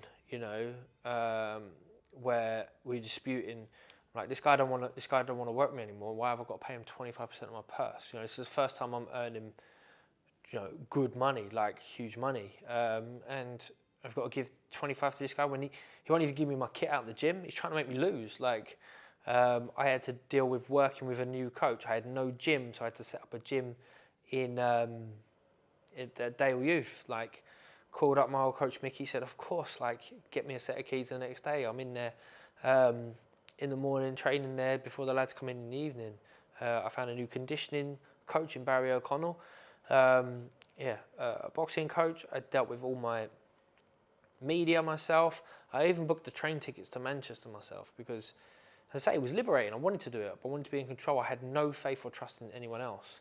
And that was exhausting. And I was like, I'm winning this fight and I'm going to have a breather. Like, I'm going to have a mental holiday. But I can't, because Howard Foster's robbed it from me. And I can hear Robert Smith at ringside saying, do you think that was contentious? And him saying, no, we stand equivocally by Howard Foster. He hasn't even watched the tape back. Like, I'm like, I get no help from these guys. These guys have already stitched me up with Adam Booth. I'm going to get no help from Eddie Hearn because he's Froch's guy. He's Froch's guy. He's Froch's guy. I didn't sign with him the first time. I signed with Warren. Probably put his back up. I'm getting no help from Sky because I've listened to Sky in the build up, and they're pro Froch. Froch's posters up on the wall every time I pop down there. It's on. There's not a moment to lose. I've got to capitalise on this momentum that's my way now, where I've turned these boos into cheers in the Manchester Arena.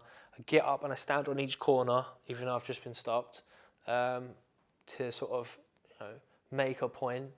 And I sit down, and it's the post-fight interview. I've got to sit next to Froch, and I've got to figure out how to get a rematch. How do I do this? You get the rematch. It takes a while, but you get mandated to fight again. Two things go differently in the build-up to this. You're obviously still strong on the mind games thing. He goes to Chris Marshall, who's obviously a Team GB sports psychologist, and obviously learns some things and starts to cope seemingly better with what you're dishing out. And then there's two flashpoints, and Paddy referred to these the other day, although they're things that I think anyone would pick out. One where Froch pushes you at Wembley, and then obviously the pull and push thing. Did you feel that Froch got an advantage from those two flashpoints? And if you could do those differently, would you have done those things differently? The first one happened at Wembley pitch, was perfect, absolutely perfect for me. We were at Wembley, we've done the press conference. I might have already done the Rubik's Cube or whatnot on that setting, but we're on the pitch, and I'm jabbering at him a little bit. I don't know what the reaction needs to be, but I need a reaction. And the second there is a reaction, I need to now own the room, you know. And this is my show. This is my show. You're all here. You're all part of it. But it's my show. So he pushes me, and it's like, right, take the moment, momentarily stunned. Like, pull him on it. You're not allowed to do that, Carl. You can't do that. But then don't leave it there. Turn to Eddie. Eddie, what are you doing? Sort him out. You work for me. Don't do this. Turn to the brother. The brother. What are you doing here? You don't belong here. Like, this is my show. You do not get rid of this guy. Okay, brilliant. Right, thank you. Bye. And then I'm gone. And it's sort of like, I don't think I nailed it. Like, it's impossible to nail. For me, it'd be impossible to nail something like that. But I was very happy with that sort of situation. There's a clip. I think I Film London have got it, or so Coogan was filming, and that's essentially how it plays out. Okay, the pull and push. So the pull and push was at Sky. I'd done an awful lot of media that day at Sky, and they'd angled for this, you know, what do they call it? Like, I don't know, the face-off the thing. Head-to-head thing, yeah. Johnny Nelson there. And so far so good. Everything we've done there was pretty good. We hadn't done an awful lot together, I don't think. I'd done a lot of other promotional filming there. And we're talking like 6-7 hours in now. And we're at the face-off thing. And I just remember being really tired, really tired, mentally exhausted, talked out, and not being on song. And I don't know exactly what was said because I've never watched it back, because I left there knowing that I'm not happy with this. I'm going to forget about it. And, you know, he'd sort of said, what do you mean by this? Whatever. I'd been saying something, and he'd pulled me on it, and he sort of like used the tactics that I've been trying to use, and I didn't give a good enough answer, and being disappointed with that, and just all of a sudden he'd won something. And right up until that point, between the first fight, the fight, and the build-up for the second fight, I felt like he'd won nothing. So I was very disappointed in myself, thinking, you haven't won this. And then we stand up and shake, and, you know, there's always that, is there going to be a handshake? It's like, let's try and think of something a little bit more original, shall we?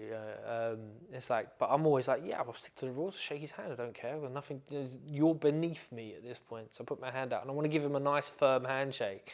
He interprets that as me trying to pull him. And I suppose I would have done the same. So then he yanks me, and I go flying across the table, and I'm like, oh, this is just embarrassing now. Let's just bury this one. Let's just try and forget this one, because this was not vintage me. This is not how I want to be portrayed, as being pulled across the table by Carl Froch.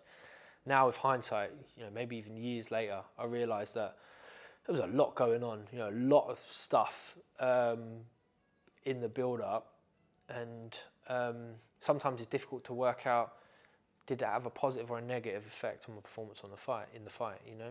Was the ending of that fight down to you doing something wrong, or something he did right, or a combination? So a technical breakdown would be, I know he steps across when he throws a 1-2, throws a 1-2, and I expose that side of my face and move with him and just let him punch straight through the target. So I put that down as my own fault.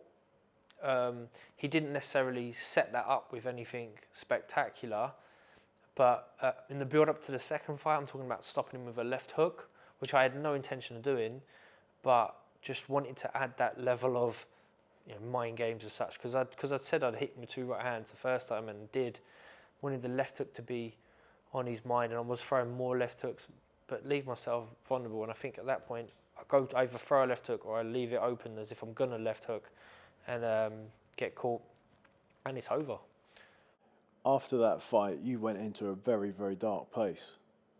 The downward curve started after the first fight, but at the time it didn't feel like that, because that fight didn't feel like a loss. And then you kept yourself busy with the campaign. Well, yeah, straight away. It's like, right, okay, so now I'm having meetings with the Sauerlands brothers. I'm having meetings with Golden Boy. I'm on the phone to Al Hayemaker. I'm trying to.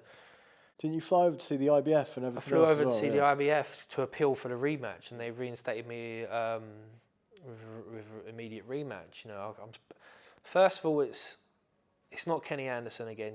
Kenny Anderson is who wanted it most. You get dropped, get off the floor, dig deep, bite down the gum shield, get the win. Froch is like, you switch off for a split second, and that's it. It's over. You know, I don't think that necessarily means that. I always say, oh, that's what it's like at top level, the elite level, but it's kind of boxing in general. And that is sickening. It's a life's work down the toilet because you had a momentarily lapse of concentration that turned your lights out. But within a week, I'd already done it. I'd done a deal with the Sauerlands because I wanted some backing going into this rematch. You know, I felt if I go in there promoter free, I'm gonna, you know, I run the risk of getting job done again. And it was a blessing that I did have that relationship with them guys. That, you know, they both came in the change room after the fight and said, "Don't worry, man, we're here for you." Within a week, we were working on the WBC. I had a good ranking with them before the fight to get back in a position to fight for a world title. I felt like I can't waste no more time now, and I was rushing. You know, I don't think it was the right. There was cracks. You know, in my setup that I was papering over when really I needed to start over and take some time to get it done. But I didn't give myself that time. Maybe I was afraid to, and I was just rushing. Like, well, I need to get back to the top. I need to, you know, need to be where I think I belong to be. So. And you wanted to put the Wembley thing to bed, so you fought Rabras at Wembley, and that was your doing, wasn't it? Yeah. So I mean, I just wanted the scene of the crime. Yeah, I mean, you know, that takes real balls, mate. It really does. To go, not just to come back within 4 months, but to go back to the place where it caused you so much anguish in the aftermath. Yeah. Well, yeah. I mean, I said Wembley Arena's available. Brilliant, great. I like Wembley Arena. I know where it is. It's not that far from home. And then people, you know, people made note of it being back to Wembley, but not the stadium. And I was like, well, you know what? I'm gonna eat this up. You know, this is me taking responsibility now. My 7 traits. This is number 6. Taking responsibility. So didn't quite take it fully. You know, because as I say, I papered over some cracks. But hey, do you know what? I'm going to keep going. You know, I'm going to, you know, live with my clear intentions, which is become a world champion. I'm going to take responsibility of the loss. You know, I got knocked out, but who cares? Do you know what I mean? Put that to bed. You've worked hard up to this point, and because of that, you're entitled to go into a European title fight and a final eliminator for WBC world title.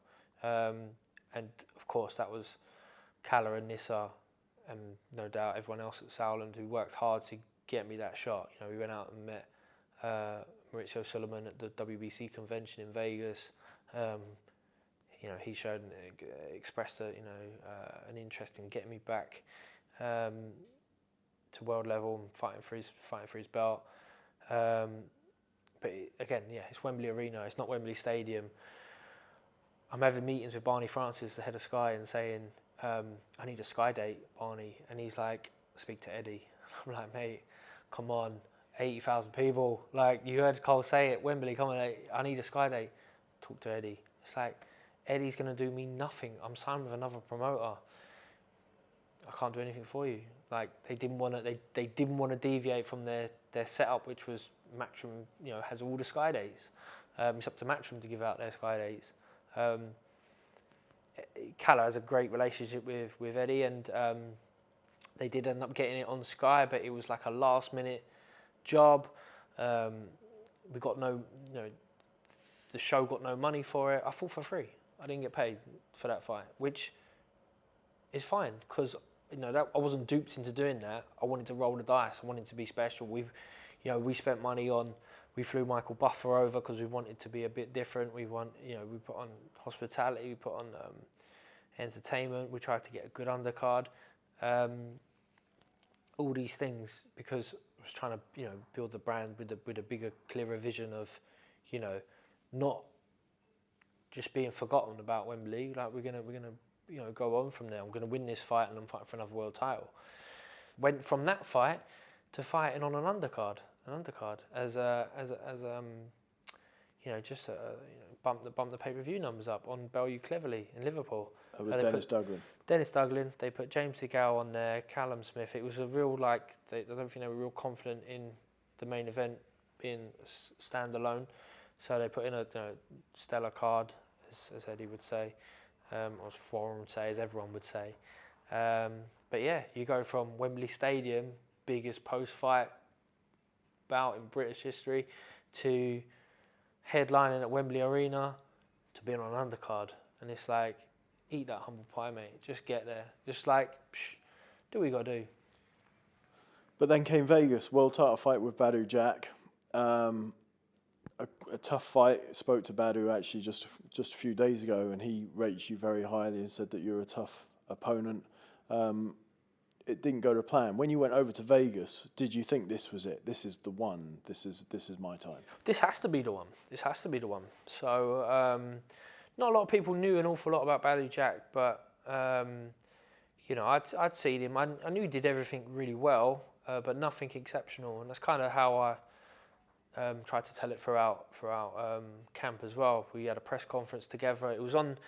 He ended up being on the Mayweather Andre Berto undercard, which was a bit disappointing for me because we were supposed to headline at the Cosmopolitan Hotel in August, and then the day I was due to fly out, so I was going to do 4 weeks of camp at Big Bear at Golovkin's gym, Abel Sanchez's gym in California, and then drive down the hill 4 hours to Vegas for fight week, but they pushed it back, so we ended up being in Big Bear 7 weeks, and it messed up my entire training camp, messed up a lot of things. But I'd seen Badou Jack. I went out to watch him win the belt against Durrell in Chicago, and was I didn't nothing him, but thought I was a level above him, and was confident of beating him. So I was reveling in time and sort of counting down the days, like, I want to win this world title. But it was quite a depressing moment in my life, really. I wasn't enjoying boxing. I wasn't really enjoying anything at all.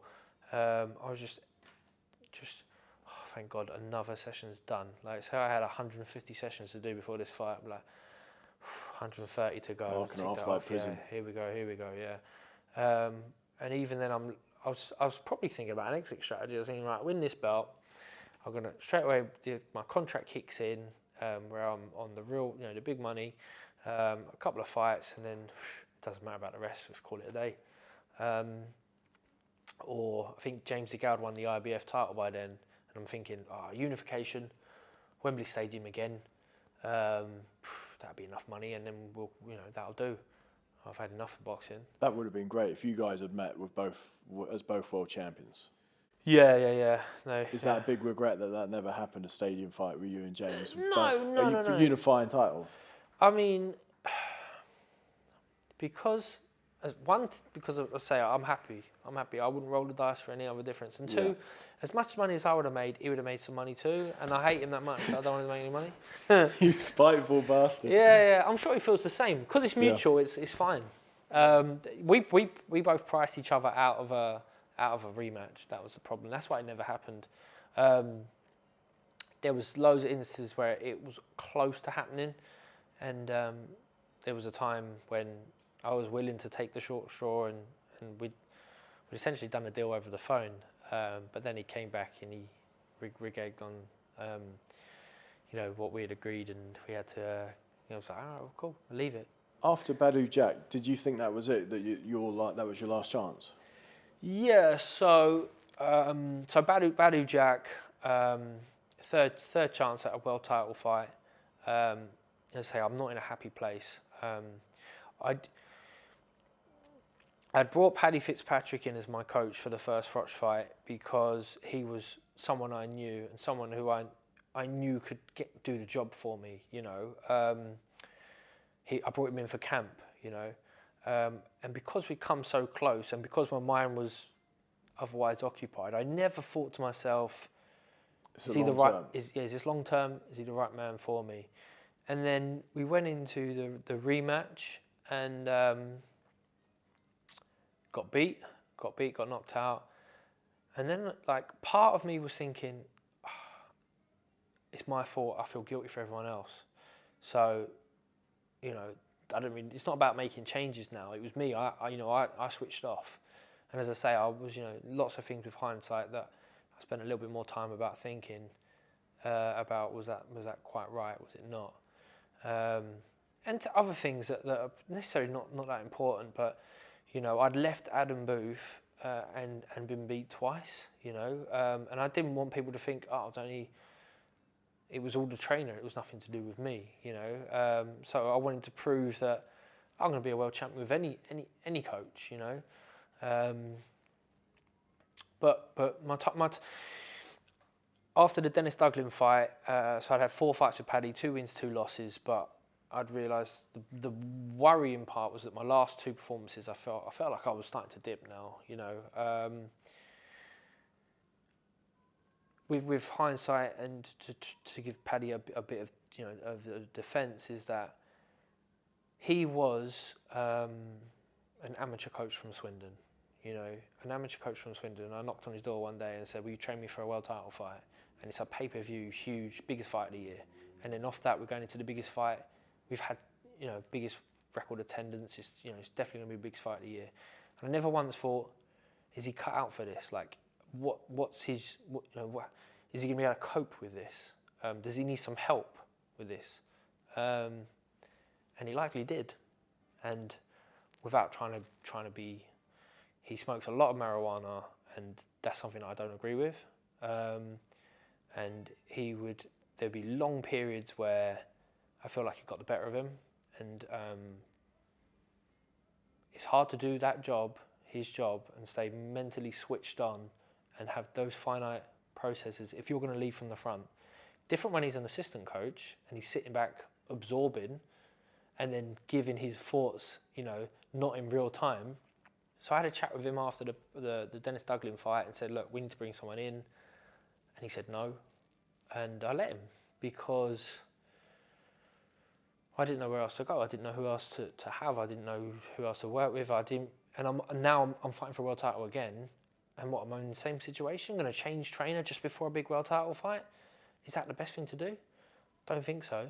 So I put all my energy into fitness, really. I started working diligently with my conditioning coach, who's Barry O'Connell at State Mind Fitness, who trains a lot of professional boxers now.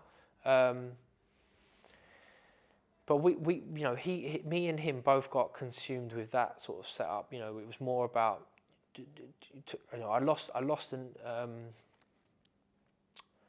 angle of the sort of fighter I was. I'd become less explosive, I think, working with Paddy. In the end, everything was very long and drawn out, endurance-based sessions. And there were some cracks about, you said about the fight dates. There was cracks about him. I overtrained, in my opinion. Now with hindsight, no one's fought in the gym. It's just how it works. So the fight got pushed back 3-4 weeks. The best spar I had was just before I left for Big Bear. Then I spent 7 weeks at Big Bear at altitude, where your recovery, your training's better, but your recovery is worse because you haven't got the oxygen. It's out of kilter until you've acclimatised, yeah. So I think come Badou Jack, I just had, my weight was good, but that was it. The punch power had left me, the explosiveness had left me, and I remember weighing in and just thinking, wow, this guy's a big man, like compared to me. Whereas usually when I weigh in, people are looking at me going, well, he's a big guy. Where, obviously I've had to cut a bit of weight last minute. This one I didn't, and just felt smaller. I mean, it looked good, but I'd taken away definitely punch resistance because I get dropped in the first round, where I'm probably caught a bit cold, and ain't zoned in properly. And again, Wembley Stadium, 15 months before. Now I'm on the undercard of Mayweather. They won't even play my ring walk music because they're just away. They're not listening. You're not part of the show, yeah. You're out there, and like it's the first time I've ring walked without my music. It's like, it's not clever, Dropped in the first round, and again, like camp, where I'm ticking off the days to fight. Now I'm ticking off the rounds. I'm like, 11 rounds to go, 9 rounds to go, and Paddy in the corner is telling me, "You're winning. You're winning. You're doing right. Do this, do that." And I remember thinking, this is probably a bit tighter than I'd imagined, but I want to win so badly that I'm now listening to a guy that I'd stopped listening to months and months before. For the last 3-4 months of that camp, I'd stopped listening to Paddy. The technical drills, yeah, I'd do them because I was being told to do them, but I just thought I'll get in there and be able to figure it out for myself. I've got enough experience to do that now. But the fitness that I'd accumulated through the punching sessions with Paddy and the running with Harry O'Connell got me through the 12 rounds. It was a high pace, there was lots of punches thrown, but it didn't once hurt Badou Jack. I don't think I wasn't the same fighter I was for, say, the first Froch fight, or even the fight before that. You said about the darkness after Badou Jack. How did that depression manifest itself? What did you do? Did you drink? Did you shut yourself away? Well, yeah, no, I'm not a drinker. Like, it's always been what's my life after boxing, and now it's what's my life instead of boxing. You know, because it's like I can't do this anymore. So contrary to, I didn't see the full interview you did with Paddy, but Paddy says that, he sent me a text a couple of days after saying, we've gone as far as we can, or whatever he said. But to address that one remark is that's not the case. My days were numbered with Paddy. Like, I was going to it's going to be the last fight. Hopefully, I was going to go on a win. I was going to part ways, but it's much better finding a new coach as a world champion than just before your world title fight. His addiction to marijuana was a problem for me. Numerous times throughout the camp in Big Bear, we had to address it. So he's up. We're in my hotel room. We set it at the Vidara, just off the Las Vegas Strip. I told him, Barry, and a couple of other guys. I said, "Thank you very much for your help. But I'm going to have a break from boxing now. So, we're done." I didn't say you're fired, The Apprentice, but because I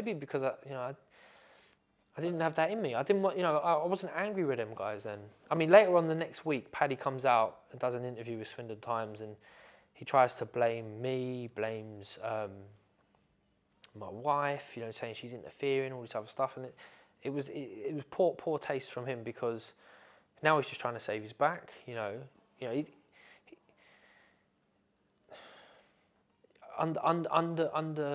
Under working with me, he'd gone from having a lovely little amateur gym in Swindon that was for people who were struggling. It was a community type gym, but there was no champions in that gym. I'd walk in, he'd like me to do a session there on a Friday, and I'd go in the gym and there'd be like a middle-aged, overweight woman, curling a 2-kilo dumbbell. It's like, there's a place for that, but it's not in my gym. I want to surround myself with winners. I've gone from Dale Youth, winners, everyone in there, champion, or champion's mindset, to working with Adam Booth, David Haye, anyone in there, winners, ruthless, winners. My gym, when they were working there, it was only really me in the gym, but everyone in there had to have that winning mentality. And then I go to Paddy's and it didn't have that, It was more of it was great because it was inclusive, but it's not an elite level gym. And Paddy, that was Paddy's mindset. But as I say, in that process, he wanted to turn a bunch of his fighters pro. One of them, I tried to really help, Luke Watkins, who wanted to win a Commonwealth title. Good fighter, cruiserweight, I did some sparring with him throughout when I was training with them guys. And a bunch of other kids they wanted to promote in Swindon. It kind of lost a bit of grip on what, it's sort of bitten off a bit more than you could chew at that stage. So anyway, I don't want to go on for the tangent too much on Bash Paddy, because I appreciate Paddy. I'm thankful for all the time he put in, but I just want to definitely address the fact that he didn't part ways with me. I had to part ways with him. Did you audition other coaches, or did you go straight to Shane when you decided? Yeah, so audition coach sounds a bit rude, but no, I was willing to as well eat the humble pie. So number 7 on the key traits of being a champion is be willing to restart, to reload, to reboot, to build up, to start over. And that's what came after Badou Jack, and I had to take everything that I learned up to this date and get my head straight and go from there. So the first person I thought of was Rob McCracken. I was like, do you know what? This guy. Great story, plot twist. This guy, he trained Carl Froch to beat me twice. He took Anthony Joshua to a world title. He's numerous other fighters that he's working with. I'll eat that humble pie and go and work with him. Because if he's the missing ingredient that's going to get me to that becoming a world champion, then so be it. Who cares? And I went and did a couple of sessions with McCracken. I don't think his style of training and my style of fighting were going to gel. So I didn't end up working with him. Thought of a couple of other coaches, but at this point, I probably am comfortable that I don't really want to move too far out of London. And for me, Shane McGuigan had always been kind of on the radar, and I'd been interested in him, but I wasn't quite convinced yet about him. Because he had the proof in the pudding with Carl Frampton, but he was younger than me. It was just a bit of it was just a bit different, a bit too much. But then he started working with David Haye, and David Haye had exclusively worked with Adam Booth and decided that Shane McGuigan was a good coach. And for me, that was like, well, I know what David Haye knows. I know that Adam Booth is a very good coach in many aspects, a bit of a nightmare in some ways, but a very good coach. And if Shane is good enough for David Haye, I want to go down and have a look. Went down, met Shane, had a chat with him, got on with him. Like I knew I would, because I'd met him a few times before, but got on with him. Met him in Battersea, met him in a coffee shop around the corner, went into his gym, and then just looked around the gym and could see things that I either had in my gym or would have in my gym. And I was like, this guy's on my wavelength. Back in a winning environment, Carl Frampton, world champion once. You got Josh Taylor, unbeaten prospect, trains like a demon, and Shane McGuigan, a really young, hungry trainer. Yeah, Barry in there who, I don't know Barry's career inside out. Definitely, I've learnt more about it, researched him a bit more, since meeting him. But at the time, just knowing that he's that guy who's been in big fights, and I'd like to speak to him every now and again. There were 3 more wins, including victories over David Brophy and Martin Murray, and then came that fateful night, ironically, really, back in Wembley, where you fought Eduard Gutknecht. And in many ways, boxing wasn't the same for you after that, was it? No. So I was enjoying the camaraderie in the gym with the McGuigan lads, and feeling like a winner again, and being making another run for it.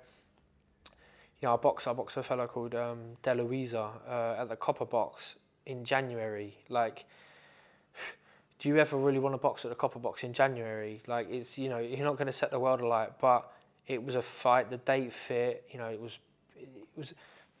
wasn't good money. Like, it wasn't good main event money. But that didn't matter, because it was just a step in the right direction. It was easy, comfortable level fight to bed in my relationship with Shane, and we were going to go hopefully from strength to strength from there. I had a box Brophy a couple of months later, and then Martin Murray, which was billed as a 50-50, went in chief support on a Joshua card in the summer. And by then was really enjoying working with Shane. Shane, I think, was starting to really get to know me, and my wife was pregnant, and we had a little baby literally the week after the Martin Murray fight. So any parents out there will know that your life turns upside down, and I think it's my wife who come up with this way of putting it. It's just like, you're on the path, but now you're on this lane. But now you're in this lane. You're still going the same way, but everything's just changed, and you see things totally differently, and you you think and feel differently. Definitely softened me as a man, as a fighter, which is not ideal. And then I'm mandatory, so beating Marty Murray makes me mandatory for the WBA. Brilliant. It's just a moment waiting now. I take a keep busy fight. Promoted by Cyclone, the McGuigan gym, on Channel 5. You know, at this stage of my career, I'm not going on Channel 5 because they're telling me it's going to go on terrestrial TV. It's going to broaden you to a wider range of, you know, casual boxing fans and everything. It's just like, let's just earn a few quid before Christmas and keep busy. And it gives me a camp to keep the weight down. Fight a guy who's good enough in the rankings, and you know, wait for the WBA to sort out their situation and set a fight date for me to fight whoever the champion is. I remember crashing the weight for that fight probably because I was a newly born dad, and just, you know, it might have got ahead of me, and the fight got scheduled. Wembley Arena again, fighting Eduard Gutknecht, who, you know, his claim to fame was beating Gennady Golovkin as an amateur. You know, he was a good pro. Maybe fought for a world title or two. Campaigned at super middleweight and light heavyweight, and came over and nice friendly guy. You know, no mind games to play with. You know, he's not German, but based out of Germany, German guy. So just a keep busy fight, nothing fight. A nothing fight that ended up meaning everything. Yeah, obviously a nothing fight. The you know, who actually knows what the reasons were behind it. I remember during the fight beating him comfortably and taking my foot off the gas, and thinking, like, does this guy really need to be taking these shots? I'd been sparring with Nick Blackwell for his fight against Chris Eubank Jr. And obviously collapsed after the fight, you know, with a brain injury, but it kind of seemed like he made a full recovery, but didn't really know that at the time. Sparring, or didn't, you know. So that was on my mind, you know, going into this fight anyway, subconsciously, like way back, without really, you know, it's not like, oh, I was thinking about quitting boxing for it, but he was in there. And I'm hitting this guy and just thinking, he don't need to. Surely he's not getting paid enough to be left in here. I'm not getting paid enough to keep doing it. You know. You know, and the fight ends. You know, win unanimous decision. I thought the corner left him in too long. He didn't need to be there. I'm sitting in the change room. My physio, Kevin Lidlow, comes over and says, I just want to let you know, Eddie's collapsed in the changing room, and as a fighter you know exactly what that means, and you're just like, oh, okay. And don't get me wrong, it was a change room that wasn't like, we weren't celebrating, popping champagne or anything like that. It's just like, well done, another job done, like, let's go home. Like, I've been through enough nights up until that point anyway, and it's like, oh, okay. That's a bit concerning. And then you find out collapse, as in he's properly collapsed, he's unconscious, they take him to hospital, put him into an induced coma. And the Sauerlands had worked with Gutknecht before, so obviously I'm still signed to the Sauerlands at this point, and they're giving me a couple of updates like immediately after the fight the next day, and they're telling me, look, like, you know, Eddie's a lovely guy, you know, he's not, you know, I knew that anyway, but he's a lovely guy, but the family, you know, don't worry, don't feel guilty, they don't blame you, it's boxing, they understand. And I said, like, he was in a hospital, I think, in Paddington, and I said, what do you think, should I go see him? Like, do you think they'll mind? Do you think that's a good thing? Or do you think, should I give him space and leave him alone now? And Nissa said, no, I think they'll like that. Like, I think they'll appreciate that. You can definitely come see him if you want. I'll come with you. So me and Nissa went to see him. I think it might have been like the Wednesday after the Saturday night. And he was unconscious, obviously. He's in a coma. And he was half the size that he was on Saturday night. it was bizarre. I mean, it might have been just in my head, but I felt like he was already wasting away. And tough. Like I'm a dad now, and this guy's got 3 kids, and he might never wake up. And when he does wake up, you know, is he going to know who he is? Is he going to know anything? He's never going to box again. Is he never going to be able to walk again? Talk? Who knows? And it's like, as I say, it was a keep busy fight. So you're like, what was the point? You're wondering, what is the point? I tried to keep in contact with the Gutknechts. I tried to support them, do what we can for them, and the Sauerland brothers the same. And we do keep in contact remotely via his sister and his wife and that. But yeah, it's like that's the brutal side of boxing. Did you go into a depression after that, having obviously been not from a sporting perspective, but having caused that? Did you, apart from questioning what you were doing, did you go into a depression because of that? I don't know. I don't think so. I mean, so what, you weren't as dark as you had been after losses as. Well, yeah. I mean, totally different think and feel. Yeah. You know, it's just like another nail in the coffin for boxing for me. Like, do you know what? What am I fighting for now? And for me, you know, yeah, you know, it puts in perspective, like, you know, I think what should be important to you. Do you know what I mean? Like the people around you. Boxing is an opinion-driven sport, but whose opinion really matters, you know? So, you know, I still had the job to do. I go back to my traits. I'm still got a championship. I still got a champion's mentality. I still want to be a world champion. I'm now on the cusp of doing it. When I feel like I've got the right setup, you know, it can't come quick enough, you know. It's amazing, really, when you look at your career that, you know, your big world title winning effort came next on the back of such a horrendous night and such a horrendous set of experiences. It doesn't look like all of your big nights have come with some adversity in one way, shape or form, haven't they? Yeah, I think so. So maybe that's what it is when it gets to that level. Maybe everyone's got that kind of adversity, just different things going on and all the rest of it. But going into that Chudinov fight, you know, 4th time, it had to be this time or never. Yeah, no, it really did. Like emotionally, I don't think I could have gone again. You know, I couldn't have rebuilt again. You know, because it's like it's the 4th attempt at a world title fight. But don't get me wrong, I felt like I had to not only work hard to get those opportunities. I always thought I was going to win. You know, not an ounce of doubt was in my mind. It is last chance saloon. You know, I don't want to come again after this. And also, people must have been saying, you know, well, is he just destined not to make it? Is he destined not to cross the finish line? Yeah.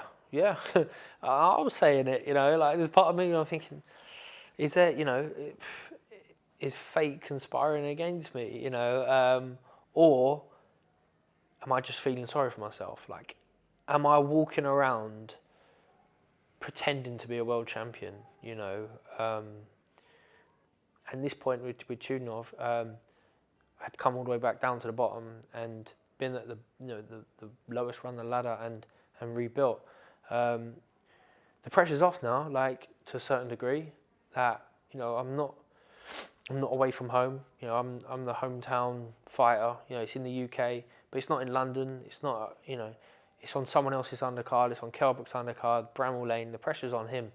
And I actually, you know, maybe even took that, even though I wasn't fighting Kell Brook, I was like, oh, it's okay because he's got the pressure this time. Like, it's got nothing to do with me and Kell Brook. Our paths are not aligned in this fight, but, you know, the fact that he had so much pressure made me feel like I had even less. I prepared diligently for the fight. Got myself in the best possible shape I could. I felt like I had a nice, good long run in because the whole year I trained for it. This time, instead of me negotiating future bouts and contracts, everything else like I had done before, I was able to pass that trust over to Dean Baker at Wasserman, who was like my contract manager then at that point, and he done all the negotiations to get me into the World Boxing Super Series, which was all pre-Chudinov. My lawyer, Neil Sibley, who'd been with me, well, my entire career, but I'd worked sort of, as my, everything, lawyer, manager, PA even at times, you know what I mean? Like, any problem I could give to him, he would solve. I was able to pass over a lot of responsibilities with faith that these guys could get the job done, Shane McGuigan included. So knew that I was in the best shape I could possibly be in. And if it weren't going to happen this time and it weren't meant to be, then I'd have to somehow learn to live with that. So at least knowing that this truly was the best that I could have thrown at this situation. When it was announced and you were the new champ, was it, given that it was your fourth time, rather than just pure elation, was it relief as much as anything else? Yeah, it was pure relief. It was pure relief. It was like the weight of the world had been lifted off my shoulders. Some people call it fourth time lucky. I hate that expression. It's like, so no, take luck out of the equation, please. Here, it's fourth attempt at winning a world title. Last probably attempt for me emotionally to be able to come again. I wouldn't want to. It wouldn't be worth it.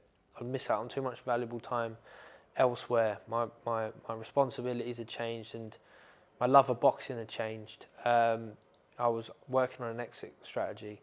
I'd negotiated myself into the World Boxing Super Series. As I say, Dean Baker had done that for me, where it was going to be win this fight, go in as the #1 seed, world champion, 3 fights in 12 months, and you'll come out with millions and millions of dollars of money. That people go, oh, after Froch 2, did you want to retire? You had enough money to live off. It's like, not really. By the time you've paid out your third, usually it's a third that goes out as training expenses, and then half of the 2/3 go to the tax man, and then still had a 500-600 grand mortgage. After that, but this means I'm mortgage free. I've got money set up for life. I can get money to put aside for my kids. Going in as the champion #1 seed and going in as not champion, the purse was 19.5 times difference. That's the value they put on the world title. So I was like, okay, there's a bit of pressure there. Start the fight.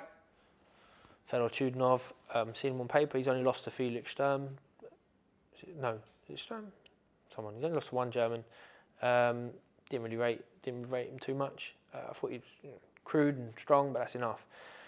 But the fight's hard. The fight's really hard from the get-go. He's much stronger than I ever anticipated. But it's cool. Trait #1, keep going. #2, second round goes well enough. I'm trying to impose myself on the fight, but it's not really happening. End of the third round, breaks my jaw. Like loopy right hand comes over the top, crash. I can hear the crack. I broke my jaw 10 years before. I know exactly what this is. Can't shut my mouth. Mouth starts filling up with blood. Go back to the corner. Can't waste time. Like, don't waste no time now. Shane tries to take the gum shield out. I'm just like, nah. You see in the corner, I just go, no. I don't tell him. I don't want to worry him. I don't want him to give me different instructions because I got a broken jaw than what he would if I didn't. Fourth round, come out. Right hand comes over the top. Cut me across the eye. Blood's now coming into the eye. I mean, it's not my first cut. I've been cut plenty of times, but and the rule is don't wipe the blood out your eye, giving the referee an excuse to stop the fight. But I remember thinking, it doesn't matter at this stage. You need to see what's coming. Referee won't stop the fight, just wipe the blood out your eye. But still got that clear intentions. Got to become world champion. Fifth round goes a bit better. Sixth round, come out, hit him with a right hand right at the get-go, drop back off the right hand, momentarily stuns Chudinov, can't waste time. Take responsibility, take some responsibility, jump on him, man, let him have it. And then it's 30 odd unanswered punches, I think. Then referee Steve Gray breaks it. But before he does stop the fight, he falls into me, and I look at Steve Gray as if to say, like, what do you think? Like, obviously, the referee's never going to go, go on, just one, just one more barrage, you know. And I don't know whether that was like Eduard Gutknecht on my mind at that point, or just the desperation of becoming a world champion, or maybe all of it. But there was that. I got on hand on my heart to say that it was like, I don't really want to hit this guy anymore. Yeah, one more barrage of shots. Got the experience now. It's not right hand happy like Froch, you know, not like, you know, 6th round of Froch where I'm throwing uppercuts, left hooks, body shots. Like, I'm trying to go through every repertoire, every shot. Stop Chudinov on his feet, and yeah, the weight of the world has been lifted. Like, that is it. I can breathe. So you had that Jamie Cox fight, and then obviously you had another sort of grudge fight with Eubank, which was brilliant. In many ways, people will say that's your best performance. It was meant to be a 50-50, but you dominated him, outboxed him until, was it the last round? Yeah, last round, dislocated my shoulder, my left shoulder. I knew Chris Eubank pretty well. You sparred him, didn't you? We've done lots and lots of rounds together. I brought him in way back, you know. In the Hayemaker gym? In the Hayemaker gym for the DeGale fight. Even though he wasn't a southpaw, he was good sparring, good work. We used to train out at the Vauxhall gym at the Park Plaza Hotel. I was sponsored by Park Plaza then, so my sparring partners used to live upstairs, and I used to bring them in Monday to Friday, or if they come from overseas, they might be in for the whole camp. And that was Eubank. So we used to bring him in, pay him, feed him, spar him, and it was great work. So he used to come and give it his all. So I was really super comfortable with the fight, happy with it. Thought it was. I campaigned to get the draw worked out the way it was, where I'd get Eubank in the semis, because I didn't think he would make the final. I thought Callum Smith or one of the other guys would beat him, and I wanted the chance to have a big domestic fight, you know, and someone who I knew I could comfortably beat. So I was a bit miffed, you know, that he'd become the favourite in the build-up to that fight, and I suppose I don't really respect anyone's opinion, but there was lots of people's opinions who are respected within boxing, who were picking Eubank, and I suppose it just dawned on me that if you are going to look from a distance at something and make a snap judgment, it's easy to make the wrong call. Eubank would take confidence from the spars where, as I say, I wasn't the best guy in the gym sparring. Lots of times I'd be working on stuff, and sometimes I'd be from fatigue from sessions, or I was never interested in winning rounds in sparring. And as I say, it was only Shane McGuigan who tried to put a stop to that. He's like, no, you need to win the rounds, you know, because that's the mentality you want for the fight. So I was like, you're okay. But there'd be times where I spar Eubank and I wouldn't be at the races really, and he'd sort of bum rush me, back me up to the ropes, throw hundreds and hundreds of shots. Some would go through, some wouldn't. I don't think we ever really hurt each other in sparring. He definitely never hurt me. I don't know if I ever buzzed him.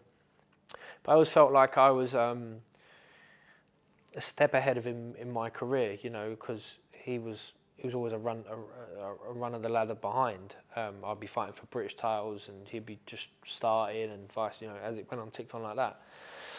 He won the IBO title, and I wasn't really fussed about that display. He beat Abraham, and I thought it was disappointing he didn't stop Abraham. I just knew that come fight night, when I'm actually there and switched on, he wouldn't really be able to land. You know, I'm not going to be a stand there and a sitting target. Keep you at my range, box you cleverly, and I think because it was a tournament set up and it was only a semi-final, I kind of didn't put my foot on the gas to finish him. You know, I didn't need a spectacular knockout win. I just needed to win.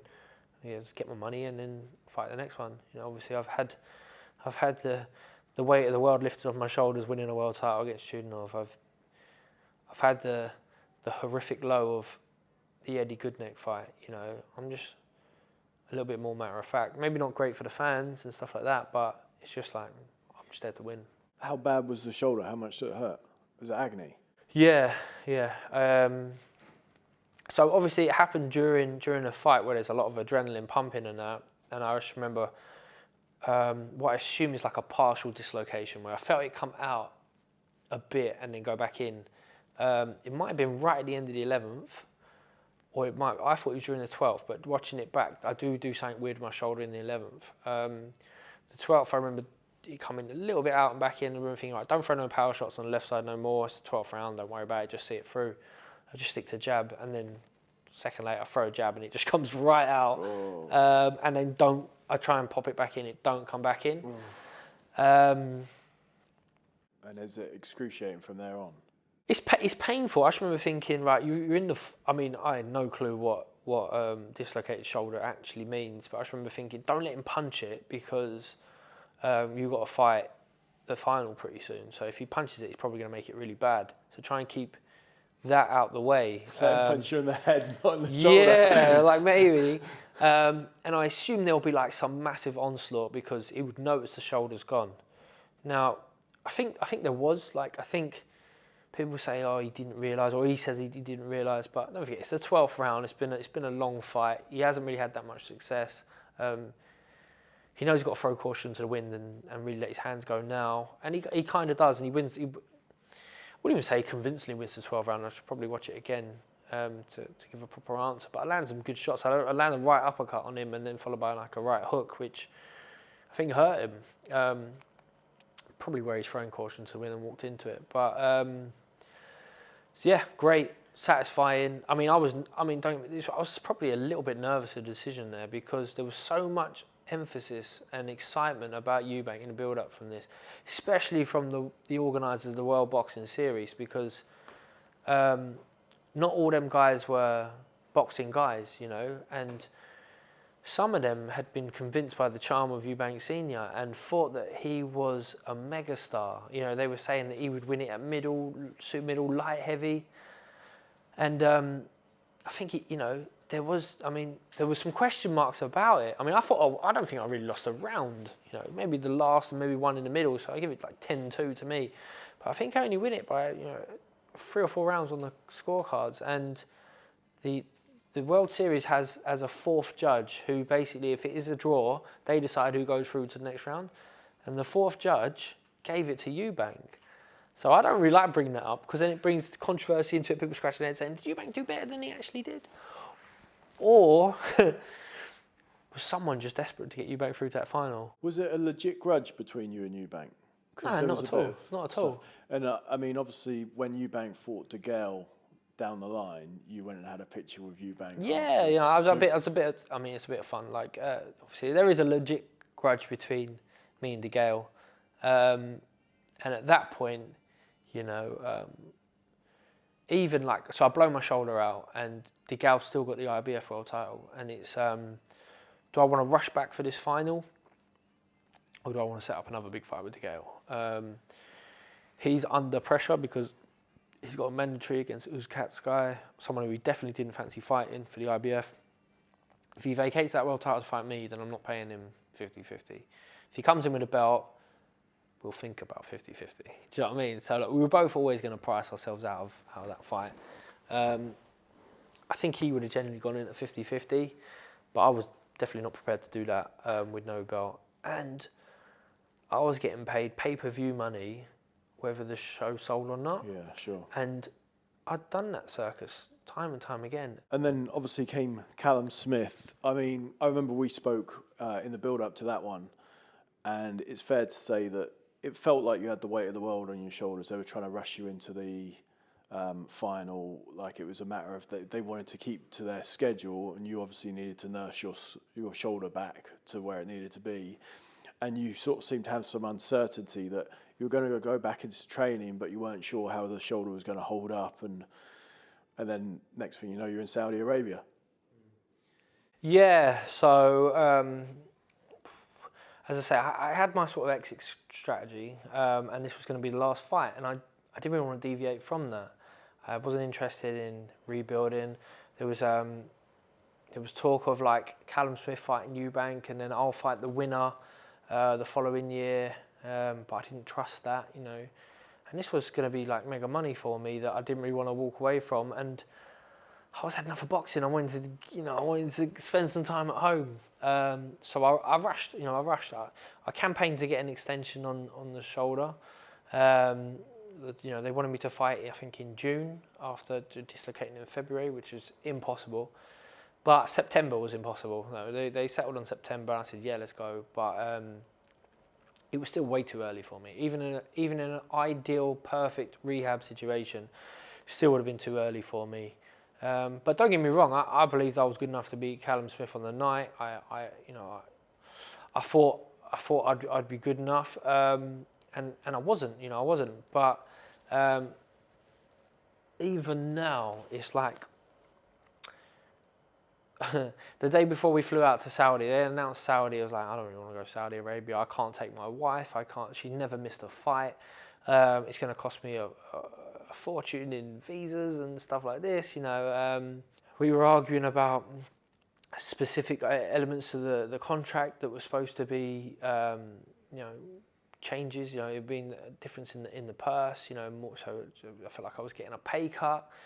And the morning we flew out, I remember running because I was way overweight. I had a lot of weight to cut, and just thinking, what happens if I don't get on the flight? What happens if I can't be bothered? Do I really want to do this? Do I really want to fight? Do I really want to go again? Do I want to retire now?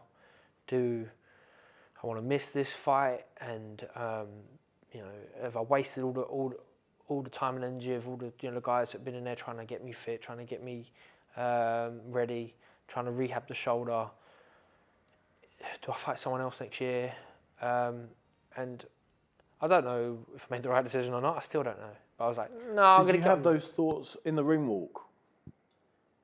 No, I think by the time you're at the ring walk, you're like, I'm here now. I'm going to do the job. I'm going to win this fight. Don't get me wrong. I never took a fight that I didn't think I was going to win. I never entered a fight just to show up. 100%, I knew that I wasn't 100%. I'd gone from the Eubank fight where I was in great shape, like real great shape. Had the win against Jamie Cox, and it wasn't an awful long time to the Eubank fight. So I had a gym for a couple of weeks. Back in the gym, away we go.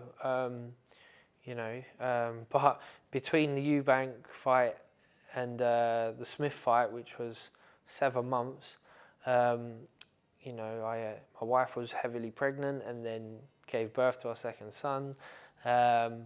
I had in-laws living with me, which was great, to help out, but the house was a bit crowded.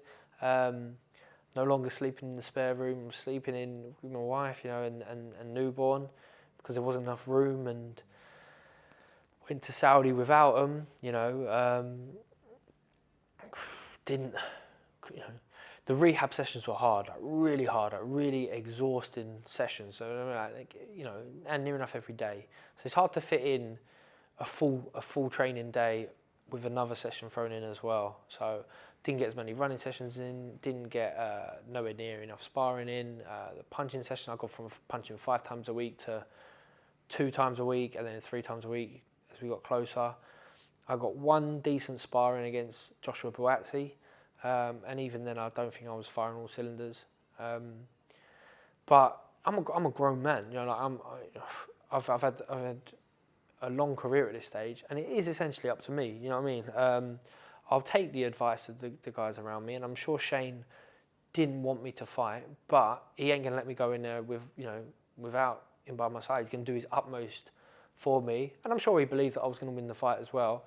But he knew that not everything's always ideal in a boxing situation. You do have to take fights when you've got a bit of a cold or a bit of an injury or a bit late notice. You might have to crash the weight. But this was it for me, and I wasn't willing to walk away from it ultimately, and decided this is I'm gonna win it. I'm gonna go out on top. This was the plan. I'm gonna stick to it. Stubbornness in me didn't want anyone else to fight there. Which.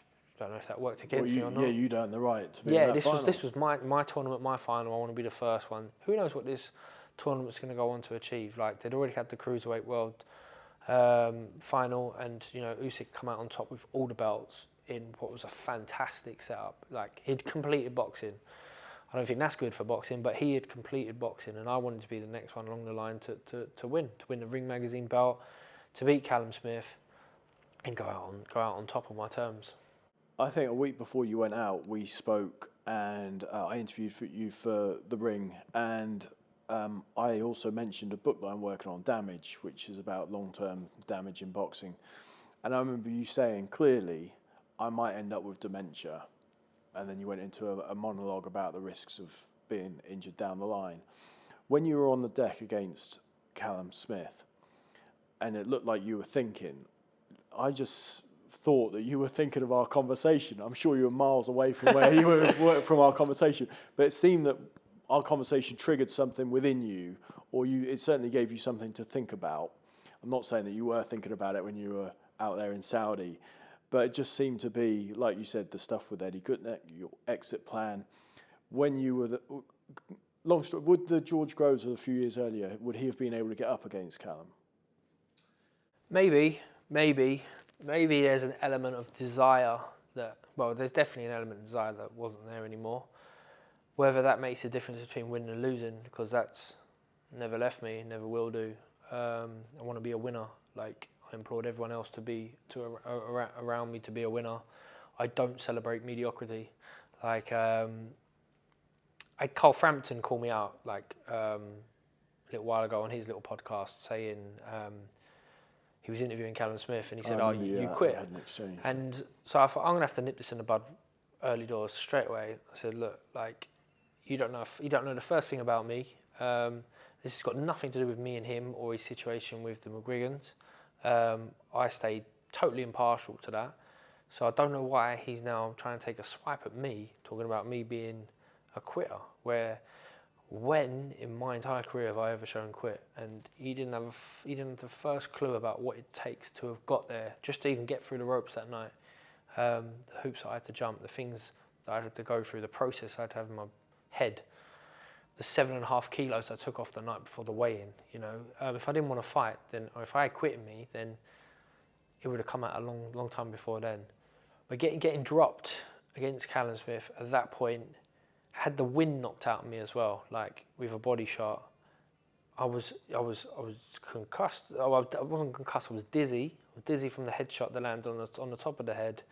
I think obviously being weight drained plays a part in that, and any fighter will admit to that. At that point, I didn't get up, and I do look to Shane, and it's like he's looking at me. You know, it's not like get up or stay down or anything. He left that decision to me, and I don't make the count, and it's over. Probably wasn't in the right headspace. You know, probably feeling touch disillusioned with it all. And now hurt and concussed and thinking, if I get up, what's the next phase? Like, what's the next phase? But a legitimate stoppage loss. Like, he knocked the wind out of me, and I'm dizzy. Like, and I don't get up. Was that an ending that you needed? Because psychologically, as well as physically, obviously the shoulder and everything else, it told you that it's come and gone. No, I think ideally the ending would have been to have knocked Callum Smith out and gone out on top, as the plan was. I am fully happy and content with where I am in my life and walking away from boxing at the time I have. Sometimes fighters need to be told though. Like if you'd won, there always would have been that lure. Yeah, no, don't get me wrong. I beat Callum Smith, and it might be like, you and DeGale. Well, DeGale's here. Do you want to go DeGale? Yeah. How much? Canelo.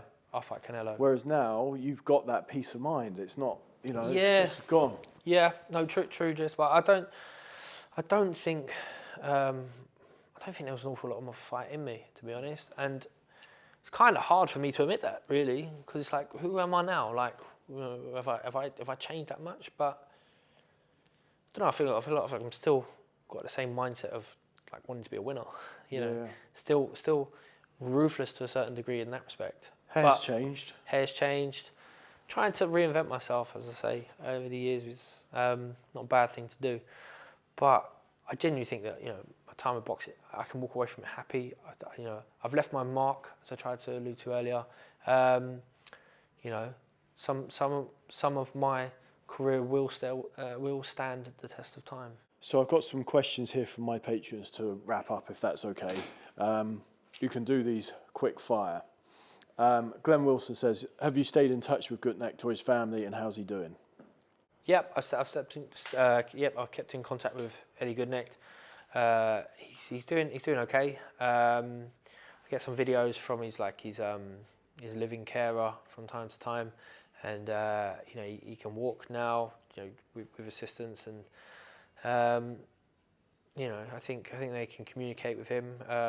We send some money over to them when we can to help support, and he's okay.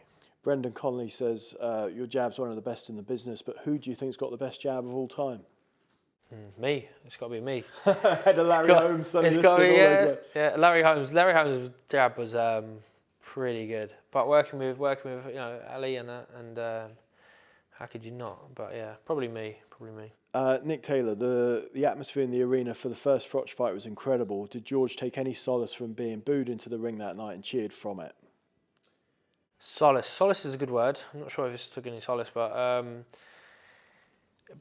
of the proudest moments for my parents. Stuff like that. They love that. Me, not so much. He also asked, who would have won, Froch or DeGale? Froch. Stoppage or points? Yeah, probably. I mean, both in their peak. I don't know. Both in their peak. I don't know if DeGale could have hurt him, and I don't know if DeGale could have kept him off. I think Froch would have just tried to maul him, and eventually would have got to him. Craig Brookfield, why Prodigy and Spitfire? It's a tune. It's an amazing song. Amazing tune. I love Prodigy. I used to train to Prodigy as a kid. Spitfire. Joe Calzaghe came out to it against Jeff Lacey, and that's when I heard it first. I thought, that's a tune. It's not a sing along. You don't get up driving to it, but quite easily to focus in on the task at hand. And I want to get everyone riled up. I want to scare my opponent. Spitfire. Jamie Ingleby, with the experience of coaches that you've had in the mix, have you thought about going into coaching? Not a professional coach, even though I think I could probably do an okay job. I pop down my amateur club on a Sunday, and I love taking some pads for the lads down there. Fly, Josh at Fly is maybe my own personalised pads. So I've got all the gear. Where I've got any idea. I like this one from my friend Ryan Naish, actually. He said he was at the 5th Street gym in Miami when you were training with for DeGale, and you got to watch him spar Andre Durrell. It was amazing to be up close watching two class operators. Are there any spars you recall, pivotal moments in your boxing career? For example, a gym war, for example. Is there a gym war that springs to mind? I had some really good sparring sessions with Chris Eubank Jr., where you have to stick to what you're doing. My sparring partner and my friend Sergey, and I can't pronounce his last name. It's a very long Eastern European last name, from Lithuania. He used to come over and he used to bash me up and then as time went on, and I started to improve. Sparring partner, wasn't he? He used to work for the Sauerlands. He'd been with Abraham. He'd sparred everyone, Golovkin, everyone. Lovely guy. Could speak 4 or 5 languages. Far too clever to be a boxer. And then you can't even say his surname. No, it's got about 17 letters in it. I don't want to get it wrong, but he great guy, friends with him, still, and he came to the Froch fight. He was in the second one in the change room with us, but by then he was more of a friend than a sparring partner. Is there a spar where you felt untouchable? Ryan also asks. Yeah, loads. Too many to. Yeah. You thought you were fighting someone good, and you thought, I've really got this. Yeah, there's been. I mean, against most of the guys where I had a few spars with them. I remember sparring Durrell, and he was supposed to be this guy that I'm aspiring to be like, world title challenger and that, and done really well against him. Froch the same, world champion, and I'd have the last spar I had with him done really well. I used to love sparring David Haye's sparring partners. So when I first turned over, I used to bring guys over and used to have them in the gym, but they were always too big and too slow, so I used to bash lumps out of them. Dylan White included, used to bash Dylan White up as well. He probably would bash me up now. He's a bit better than he used to be. And then last one from Ryan, and this one really struck a chord with me based on a conversation we've previously had a while ago. Were there times you got schooled and questioned yourself? There was a period of time you told me once where you got dropped 2 or 3 times in a row in sparring, where you went from here to... Yeah, I sparred Froch and got dropped. And then I went to... Kessler? I went out to spar Kessler. That wouldn't have been back-to-back, actually. And then there was a Callum Johnson thing as well, wasn't there? Oh, no. Yeah, so I went to spar Callum Johnson, and I got dropped against Callum Johnson up in, I think it was Amir Khan's gym, and he was being trained by Joe Gallagher. I sparred Callum Smith that day as well, and Jose Burton. And then went from there, a couple of days later, flew out and sparred a Swedish lad who boxed Callum Smith in the World Series, Skoglund, Eric Skoglund, and got dropped by him as well, which was embarrassing. Both times just switched off, got caught with a check left hook. Left hooks used to put me over from time to time. Great, you can be so matter of fact about that sort of stuff, though, and it's kind of probably comes from your mindset of sparring being practice, and what happens in practice, practice. Yeah. I mean, do you remember the Hexagon? He used to be trained by Johnny Garton. Yeah, Garton, and he was a lot smaller than me. Yeah. And I went to sparring once, and he bashed me from pillar to post. Like, I couldn't land. It was literally like I was sparring blind, and I don't know why I was so bad at that point. I'm sure he won't mind me bringing it up because I'm so much bigger than him. I should have been able to handle it easy, and I didn't. It's probably the worst spar I've ever had. So he definitely, he's the man. He's my bogey man if I ever have one. Phil Conlon, do you wish you'd had one trainer throughout your whole career? So Booth, Fitzpatrick, or Shane? No, because I feel like the process made me who I am. You know, my time had come to be with Adam. Adam was a one-shot type trainer. You know, never really worked on combinations. Look at David Haye. You know, a hugely powerful puncher, but usually he used to lose his feet. You never see him rattle off a 6-punch combination. Working with Fitzpatrick, he was more of a combination puncher, but then I lost that one-punch spite that I'd learned and developed working with Adam Booth. Shane was probably a happier mix of both, and I wish I had spent a little bit more time with Shane. Met him earlier on in my career, but at the same time, he might not have. I think he was developing as a coach at the same time as well. You know, he's probably a 10 times better coach now than when I first started working with him because he's so young and he was still, you know, working. James Hamlin asks just a brief breakdown on what happens between Callum Smith and Canelo. Tough one because I always thought Canelo would I thought I'd bash him to pillar post. You know, he's an exceptional talent. He's pound for pound the best fighter in the world right now. He's one of my favourite to watch.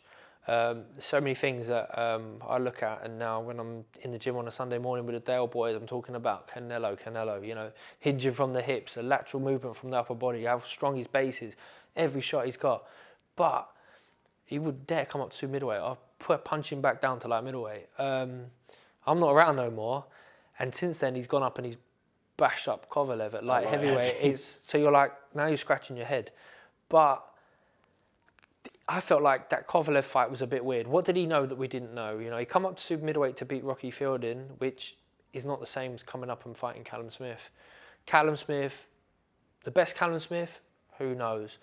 Callum Smith blows hot and cold all the time, and if he shows up stale or slow or out of sorts, I think he gets stopped. So I'd probably go with Canelo in.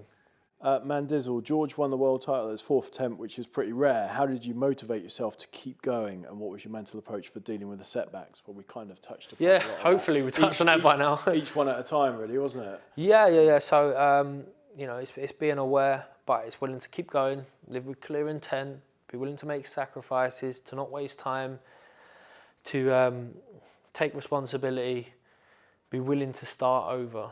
Last one from Dewey. There's a couple of parts to this. Do you have any regrets? This is Dewey Powell. Do you have regrets about how anti-establishment you were for the Froch fights? Granted, you were right in many things you did and said, but I always wondered if being a lone wolf and seemingly up against the match from Sky Machine took a lot of his energy. Yeah, well, it did, but I don't think I had any other choice, you know. I have to stick to my own integrity to a certain degree, to my effect. I can't stand hypocrisy. There's loads of things that, you should just sit there in silence and let it pass you by. And I'm better at that now than I was when I was younger, but certain things I just couldn't let go. And I was willing to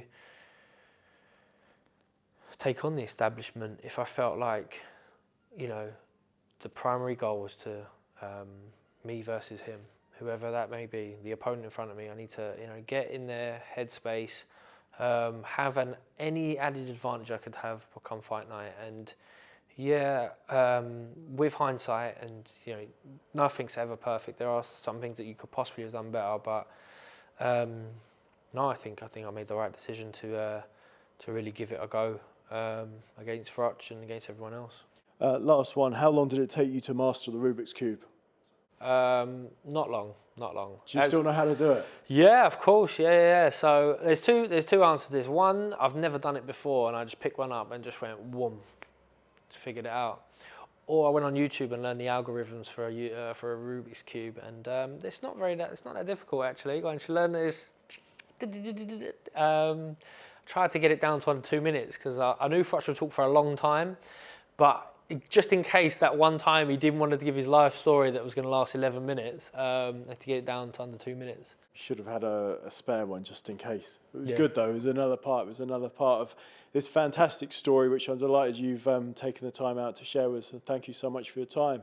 It's been an absolute pleasure, not just going back through it, but to cover you from 2008 when I called you a hot prospect in Boxing News, to interviewing you post or pre-Callum Smith and post-Callum Smith for BT Sport, and bringing us up to present day. So thank you so much. Lovely, cheers. Thanks for having us. Thanks, man.